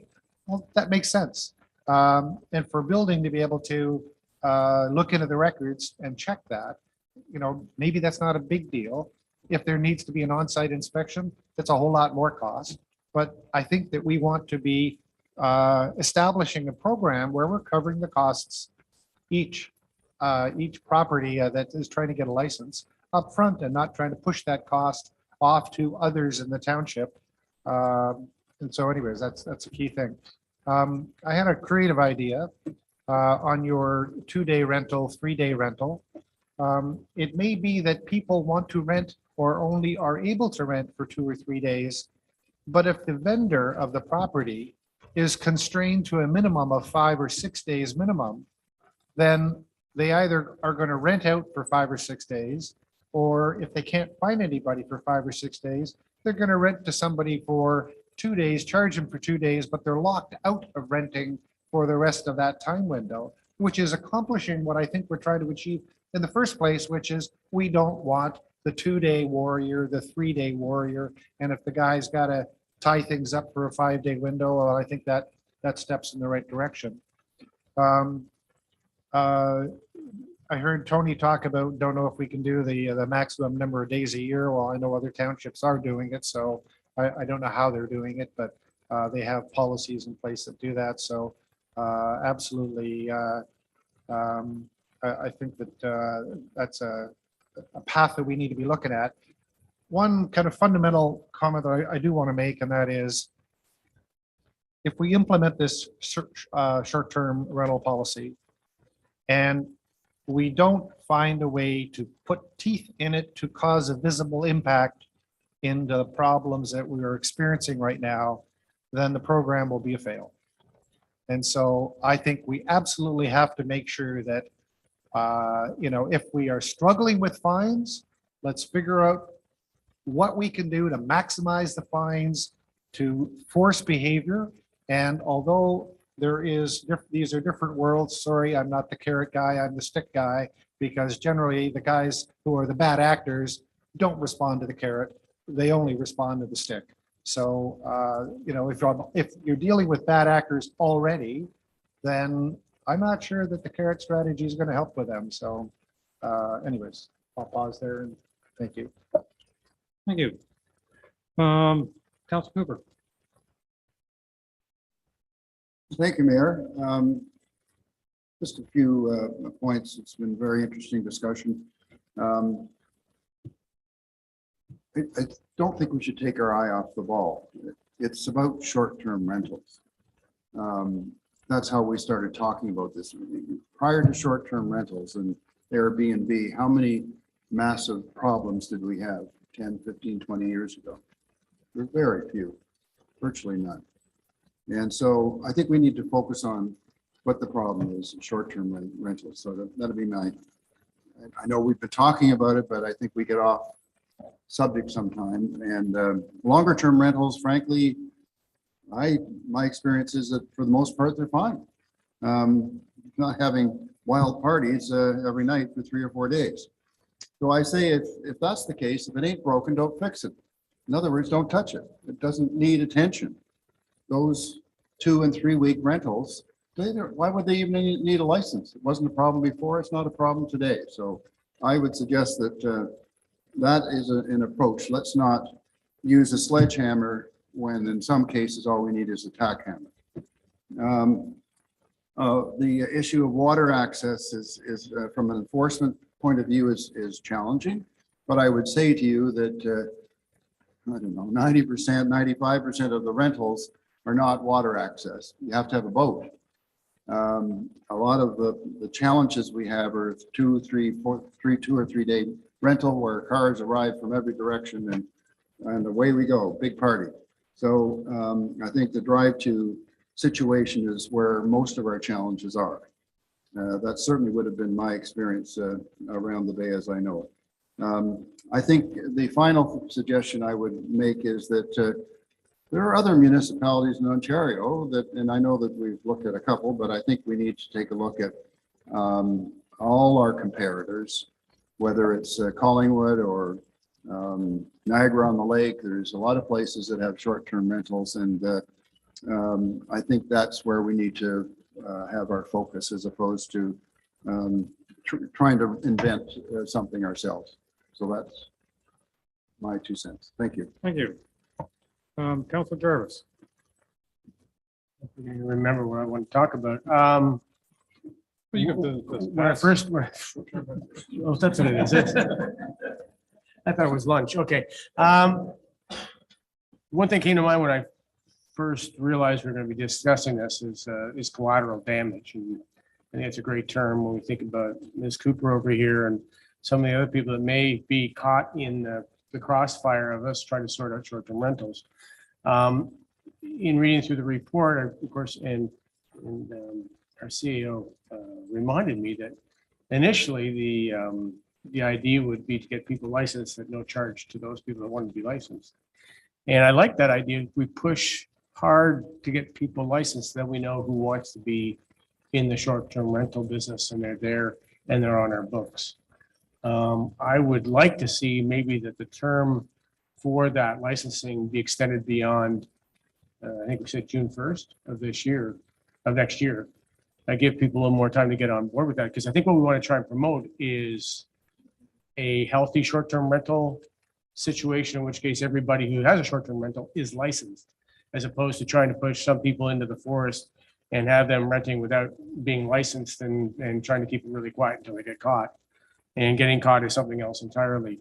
Contrary to fellow Councillor Cooper's comments, there are issues with short-term rentals on the water, and that is a concern on my part, as I've had constituents mention it to me. So what it comes down to is there's a cost, as we've discussed, and there are other issues around enforcement that we've got to figure out. But I was thinking, why don't we just get everybody licensed, increase everybody's taxes, and increase our policing? That means everybody pays for it, which is not going to be particularly popular with anybody. But the option is to try and tax via licensing fees and maybe not taxing all the right people. I'm worried about that initially, because there is going to be cost right off the top. If we put in something in place, there's going to be a cost to enforce whatever it is, any bylaws we have in place that revolve around short-term rentals. And we can't cover that right off the bat until we start seeing fines come in. Whether we get the fines coming in or not is another story entirely. I think we need to try and clear out the people that are causing the problems for the bulk of people that do short-term rentals properly. And maybe with COVID easing, and maybe with some good enforcement early on, we wouldn't have too many problems afterwards. I don't know. But if we could get people on board initially with proper licensing right off the bat, it'd probably be a big step in the right direction, because that's part of the education process. It gives us an idea of how many short-term rentals we've got without having cost anybody out there anything. It's going to cost us. But it'd be a hard one for anybody to swallow. But I think if we put it into our budget, an accommodation to handle this type of a situation, and it was a bottom line effect on our taxes, and maybe it's something we've got to push through that way. Because I don't like the idea of people being affected inordinately for a few people that are causing a problem. I hate that idea. And yeah, it's about apples, it costs us all. But maybe if everybody put a little bit extra on the tax bill, whatever that is, then we can sort it out that way. My thinking. Thank you. Before we go to Councillor Predko, I have moved by Councillor Hazelton, seconded by Councillor Predko. Be it resolved that council does now extend the committee of the whole past 4:30 p.m., but no later than 6 p.m. The clerk insists on this type of thing for you newcomers. If we go past 4:30. Yeah, you wish. All those in favor? All right, now Councillor Predko, you may speak. Thank you. So I'll be brief after all of that. So actually, I just, Councillor Jarvis actually said most of what I wanted to say, so I will be brief. The one thing I wanted to really emphasize, but I think we will need to do, is have a rock solid communication strategy with some incentive to get people to register, to get a free license so that they can pay a MAT tax if that's the direction that we go. And how do we sell that to people will be kind of a critical milestone to kind of get this off the ground. And I think it goes beyond our regular newsletter, Facebook post, Instagram post. I think it might be kind of paid online, like social media advertising, which I don't think the township has done before. Mr. Chair, my colleague Trish, who's my fellow communications expert, or she's more of an expert than me, but town halls is probably what we would try to do. Okay. Okay, so that's, I think that's kind of essential if we're gonna, because, you know, we just need to make sure that the proper positive message is getting out there, that we're not trying to do much more than enforce and create good neighbors. The other thing that I know other municipalities that have implemented these types of, you know, registrations and licensings is to have a public registry of the short-term rentals. so that if somebody sees that their neighbor who that they know is a bad apple, they can kind of put them on the list. We agree. That's all I wanted to say. Councilor Wojcik, do you want to turn this round? No, I think I've said everything I need to said and been listening intently, and there's a lot of information. Mr. Chair. Ms. Schneider? I haven't had my turn yet, but go ahead. Go ahead. I guess I just want to make two comments. One is, it's so sad that we need regulations to encourage people to be good neighbors. Because that's really what most of our rules and regs come down to. I don't care what area you're talking about, is because some people aren't good neighbors. The other thing, though, that I wanted to not have lost in all this discussion, and I think it's of a very significant importance, is the idea that in any proposal, we're making the property owner at least equally responsible as the individual causing the infraction, shall we say. And I think we should put that in our rules and regs, regardless of what we end up doing on short-term rentals. I think we must have that opportunity. Just like when you own your car, it doesn't matter who's driving the car, you, as a car owner, as the holder of the insurance, are held responsible because you allowed somebody else to drive your car. I think we have to make sure that we have that in our rules and regs, and that those fines, that we have I'll call it an escalation clause, i.e. that homeowner who is getting the neighbors complaining every weekend, the fine doubles.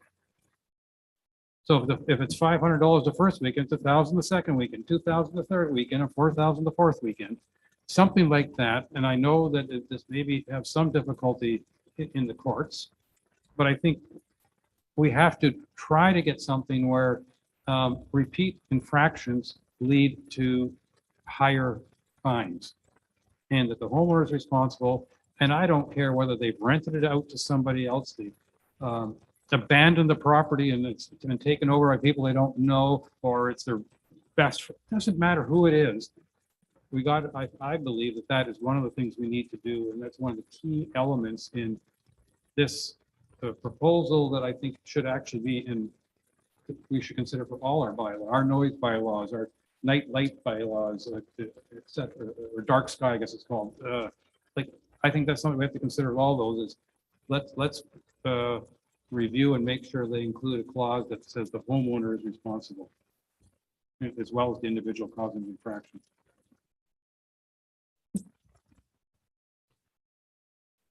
Chief Van Dam, how much trouble am I in? It's a interesting concept.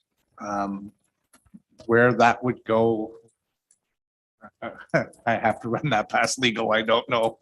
I like it. I've made my notes, so I will take that to my next conversation with some of the law enforcement people, and we'll see if anybody has any of that. One of the things that part of the licensing program was to start to hold the rental property owner accountable.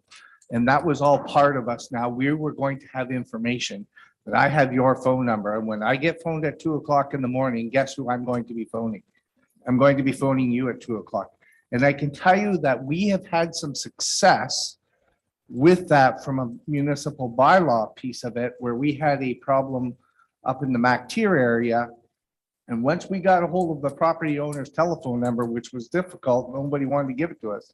But once we had it, and then we were able to do it, and we were able to educate. And I'm happy to say, since we've been able to do that route, and that property owner, I'm going to say, got inconvenienced because we would tell them, you're going to come here, we're waiting for you. And if the longer I wait, the higher your expense is going to be.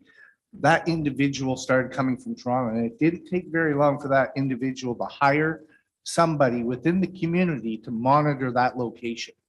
And when we had the problem, it was a couple times and we had to call the police one night to take people out at 2 o'clock in the morning. Because number one, they couldn't drive any longer. So they now got cab fees to go to a hotel in Perry Sound. And there was a hit now that happened, right? There was a financial piece that went to the owner and to those residents. And we have not been called back to that property since. So there is a piece of it. The education piece now is once we do for the licensing, we're going to explain to them because short-term rentals out on Georgian Bay has presented challenges to us as emergency responders. When you get that phone call at 3 o'clock in the morning because somebody's having a heart attack and they have no idea where they are, none. We've said, what's on the dock? They've gone to the dock. There's nothing on the dock, right? We have a bylaw that says you will have your address posted on your dock, right? So now you're trying to find somebody who is a needle in a haystack. And we've been successful to eventually find them, but it is a big challenge for us and takes a significant amount of time where those seconds count. So that is all pieces that we would be able to do with a licensing program that you're going to sit within these walls here and you're going to listen and you're going to enforce it because that's the due diligence of the municipality for the licensing. That now we've said this, we have it documented, and we can allow that to carry on. So there are some benefits to it as well.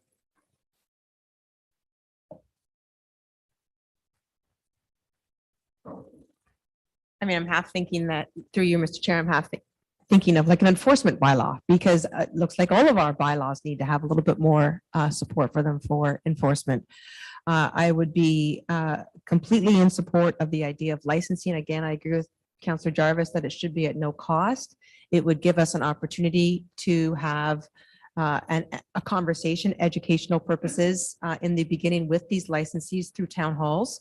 I think that would also give the EOs an opportunity to know that the monitoring process has been started and that through the licensing, we can audit periodically as staff will allow with the present complement or not, do a periodic audit based on a complaint-based program to see whether or not they are outside of their occupancy for what was their septic approval.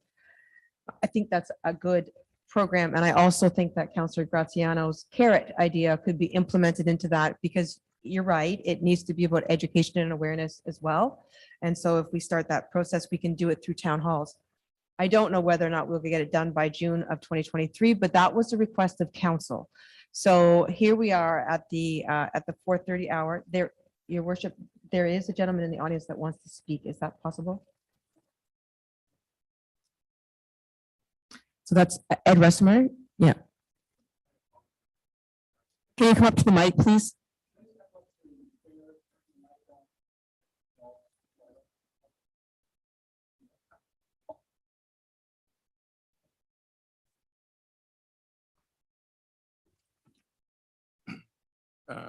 My name's Ed Restamar. My wife, Terry, is here with me as well. And a year ago, I, in addition to Bob and one other resident of Gibson Bay Town or Georgian Bay Township, made a presentation on Zoom to council concerning Airbnbs. We are not the least bit concerned about people that rent their cottage for a week or a month or whatever to friends, neighbors, or people that they know to help pay their taxes. This never happened in the past. All of a sudden, when people started buying cottages, and we have 2 of them on Iroquois Road, and they were bought exclusively to rent, they're running cottage motels on our road. They've never even, the one couple has never even spent a night in their own place since they bought it. And in regards to licensing with no fee, I, as a resident of Georgian Bay Township, I am not at all in favor of having my taxes go up to protect myself from the person that's renting their place as a business. They're running a business and they should be taxed accordingly. I did some comments because I didn't know whether I was going to be able to make it here in time today to our counselor. There should be some fee schedule, licensing fee, and then increase their taxes accordingly. I'm quite sure that the businesses in town here, Sunny Lee, they're not paying residential taxes. They're paying a business tax. Well, we got one place on our road that I'm sure she made between $120,000 and $150,000 last year in rentals. Because all you have to do is go on the Airbnb website and look what they're charging. They're getting $20,000 a week in July and August. So they're running a business and they should be taxed accordingly. Again, as I said earlier, when we've had our place for almost 30, 40 years, and way back when somebody was renting their cottage out for a week, it was to a friend that they knew and there was never a problem. If people used our cottage, they were quite often socializing with the neighbors on either side of us. But there's a new situation out there now and council needs to address it. I pay enough in property taxes. I'm not going to pay any more in property taxes to enforce what's going on in the short-term rental business. They need to be the ones that are paying the taxes, not us. That's my comments, basically. Thank you very much. Sorry, did you want to add to the comment? Yeah.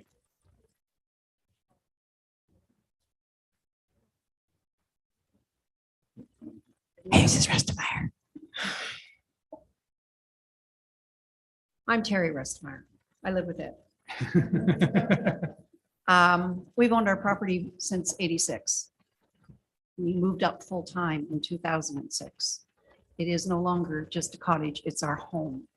I walk Iroquois Road most every day. I walk with a friend on the road. Not safe with the wild creatures to walk alone, so we walk together. The cars that are coming down the road until the last few years, we have known everyone. And I realize change happens. But now they're coming down that road as if they're on a city street somewhere. We've come close to being hit. We have been cursed at when we've waved them to slow down. We have people wandering our street now that we don't know. I've never locked my door until the last 2 years. I sit in my home with my door locked in an area where I used to feel incredibly safe because I knew who would be coming down my drive. I don't anymore.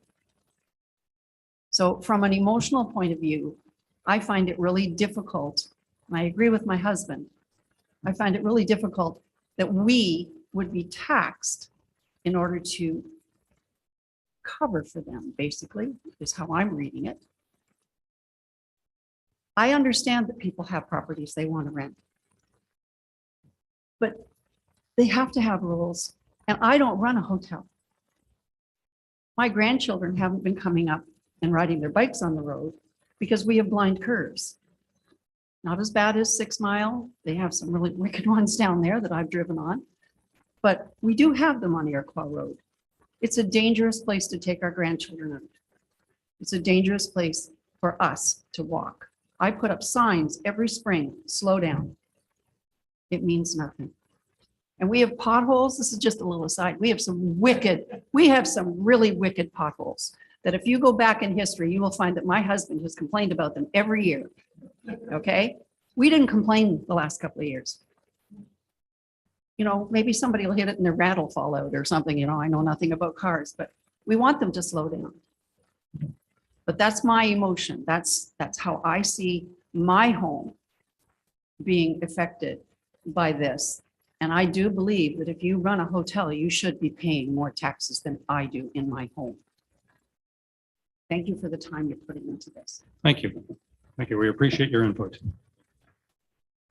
Mr. Chair, I do want to comment that, as Councillor Cooper was saying, it wasn't a problem 20 years ago, and it definitely is a growing concern now because of an evolution that was created by three gentlemen, Brian, Joe, and Nathan, from Airbnb, that put air mattresses on their floor and started a whole side gig revolution of short-term rentals. And then came the Airbnb and Booking.com, and it has evolved into a trend because people can't travel for long periods of time. Christie Mill shut down, Delawana shut down, possibly because of the principle, the old principle of the Dirty Dancing model, where they would come for a full week. Severn Lodge is still in business, so there's not a lot of them, but they do exist.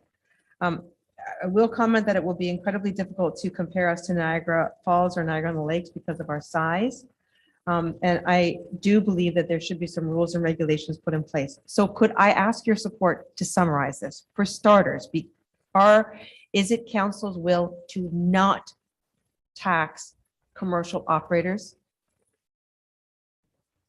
I think I've heard that fairly consistently from most councillors.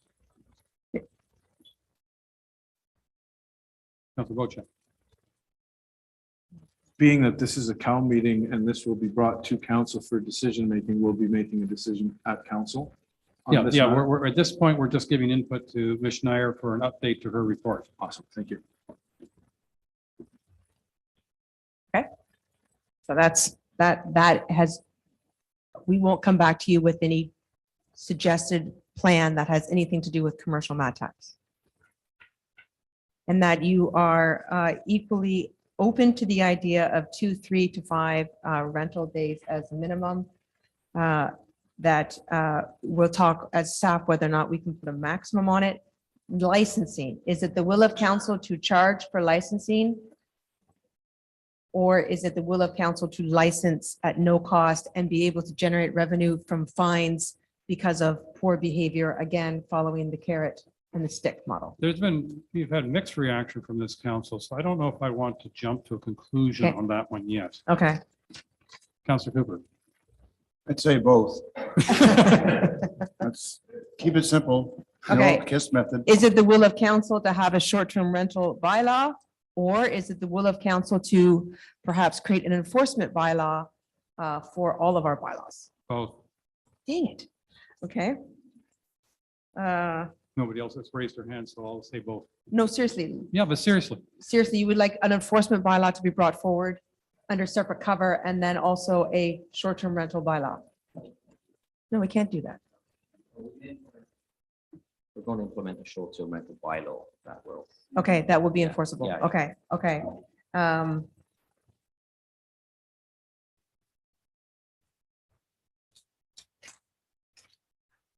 it's almost too I- much input, wasn't it? I don't know whether, like, I'm hearing all the rest of the input. What we need to do is go away Yeah. and please, if you could either defer this report until the next cow, I think this deserves another cow opportunity before it comes to council. And we can bring it to you possibly by February.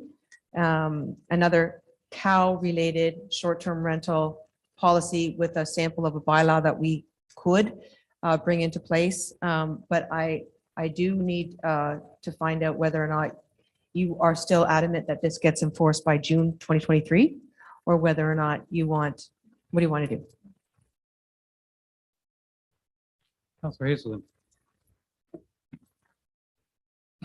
I've got a couple of comments, if I may. Number one, I've heard from several councillors that there is a difference between somebody who's renting for a minimum of 2 weeks or more versus the short-term rental. And I'm wondering, is there some way that we can consider those people who rent their cottages out for, say, a minimum of 2 weeks? Maybe they don't need to be licensed. Or maybe they do, but there's a different category or something, because that's generally from what I'm hearing, not the problem area. And if we can understand that a little bit more clear, that would be really helpful. So the second comment is, I'll just leave that with you, just because I don't know what the answer is. I don't have an answer. I'm just trying to fish around for the number of people who we know rent their cottages out to friends regularly for 2 weeks or a week, preferably 2 weeks or more.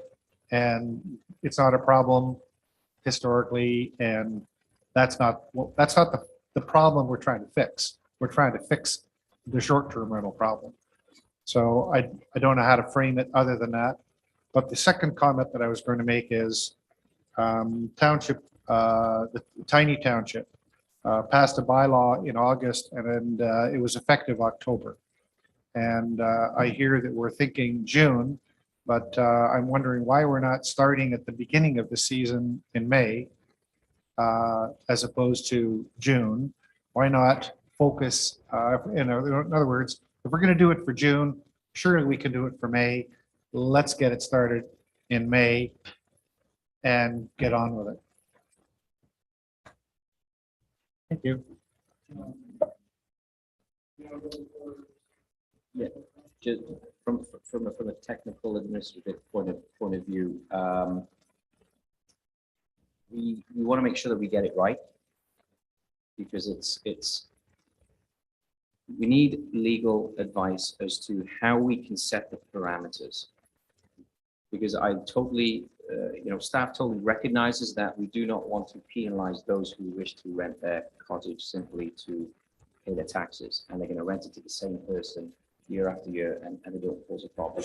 We just have to make sure that from a legal perspective, that how we craft the bylaw, that it is not open to challenge from someone else who says, well, hang on a minute, now you're discriminating against me. Because as I said earlier, there are other bylaws out there for short-term rentals that are being challenged right now. So we need to do a bit of homework. It may take some time. And the goal is to get it out for June, in time for the for the next season. But there's a lot of stuff for us to go away now and do some kind of thinking through before we come back to council.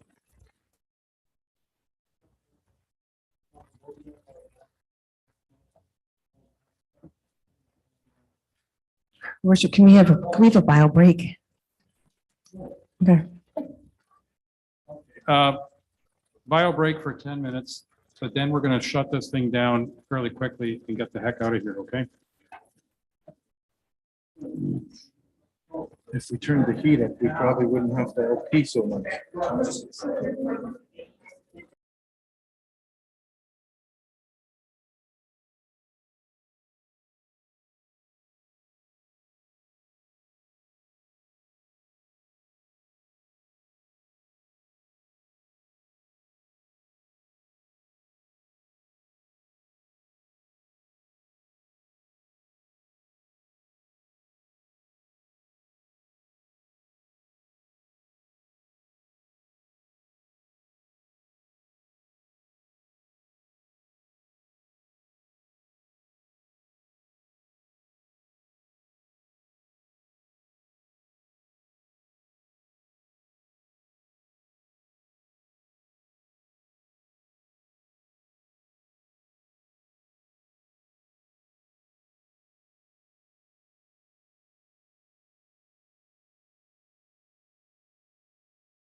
the time put into this. It is appreciated that you're doing this. Thank you. Thank you very much.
So just in closing here, and I'm going to address this to our CAO. As a council member, I would like to have options presented to us when this comes back to council for ratification. And one of the options I'd like to see on the reports that come back is one of the options being keep the status quo. You know, as we go through this process of hitting an ant with an atom bomb, which it could even be. But I think if we don't hash this out to the liking of a member on council, I think we should have the option just to say status quo.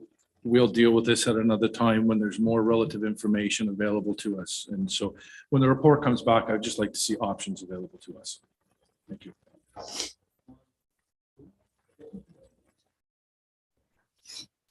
Thank you, Mayor. I echo Councillor Bocek and seeing options. Options are always great, allows council to render a decision based on diversity of thought. I wanted to also say that I do support deferral, and I'd like to also, per our CAO, extend as much time as he, as well as staff, feels fit to present a strong suggestion back to us. I don't think that we need to rush to any decisions, nor do we need to rush on getting a well thought out, well drafted recommendation. I also want to say thank you to the staff for a great, fire starter, if you want to call it that. We had a great debate here today, and I wanted to say thank you for presenting a great first draft. And then lastly, I just want to remind ourselves that for Mr. Breckbill's comments through his colleague here, it's all about balance. And I'm confident, I think we will all find balance in the end. So thank you. Councilor Pecuniary. Thank you for this last opportunity. I just wanted to ask if, in lieu of a short-term rental policy and proposal going in the next few months, if we don't have anything by early summer, is there opportunity, Chief Van Dam's not here, but to put some enforcement attention on places like Iroquois Road where we know there's a potential problem, and try to relieve some of the problem while we're trying to come up with a long-term solution for it.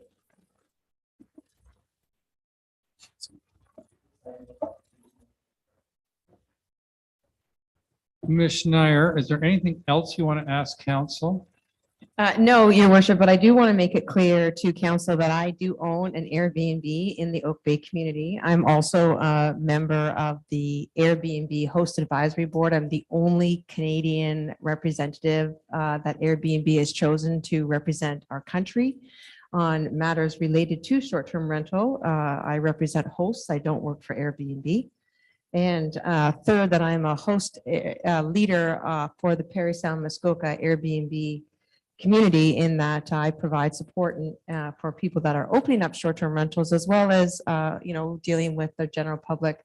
If council feels that this is a conflict of interest in any way, then I will gladly withdraw myself from this and be sure that I can work on this from behind the scenes, but I don't need to be the author of this, and I don't need to be the lead person if council feels that this is a conflict. Well, thank you for that. I was aware you had an Airbnb, and I thought your report was quite fair and neutral, and I applaud that, given the fact that you could have given us a slanted report with your outside interest, and I don't think you did. No, thank you, Chair. I wanted to make it very clear that when first of all, I begged to not be the person. And second, when looking at this, I looked at it from various perspectives. Definitely, I have a neighbor who, I've had neighbors during the Airbnb process, and I am a host, and I've also seen it from the guests, and I've seen things go wrong, and I've seen things go right. So if it is the will of council to have me removed from this because I host an Airbnb, then kindly let me know, and I'll withdraw myself from this gladly.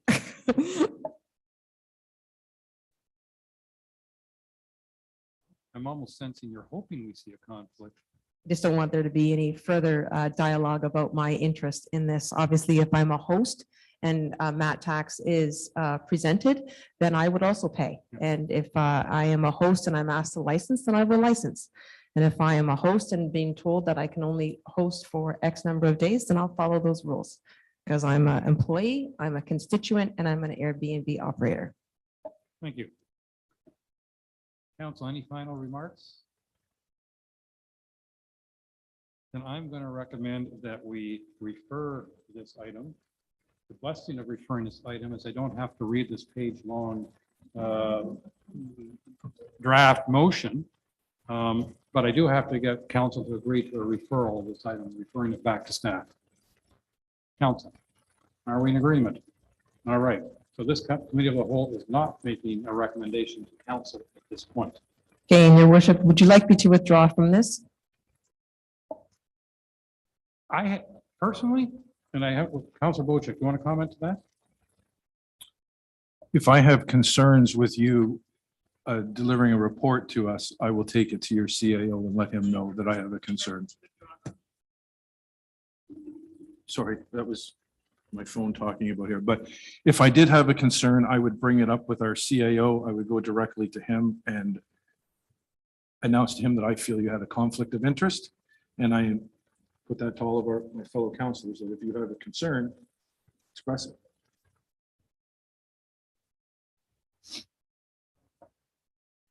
I only have the comment that because you are in the position you're in, that you're informed much more than I am in a lot of this. So I value that information. So I'm happy to, I know how much you're really enjoying this. So I'm happy to have you continue. Councilor Cooper. Yeah, the problem with conflicts of interest is the problem that sometimes perception becomes reality. So that is the only concern that I would raise here. We need to think about that. I think if you can continue to work on this, but maybe it might make some sense for the final report to come from somebody else, just to allow some distance for you and for us. So that would be my suggestion. Perhaps then the final report could come from the CAO. I would appreciate that as well. I mean, if my neighbor is upset with me and sees that I draft the report, she's pretty silenced. So I would like it as well, but I'll work behind the scenes, and if it's the will of the CAO, then he can be the person. Thank you. So we shut the meeting down?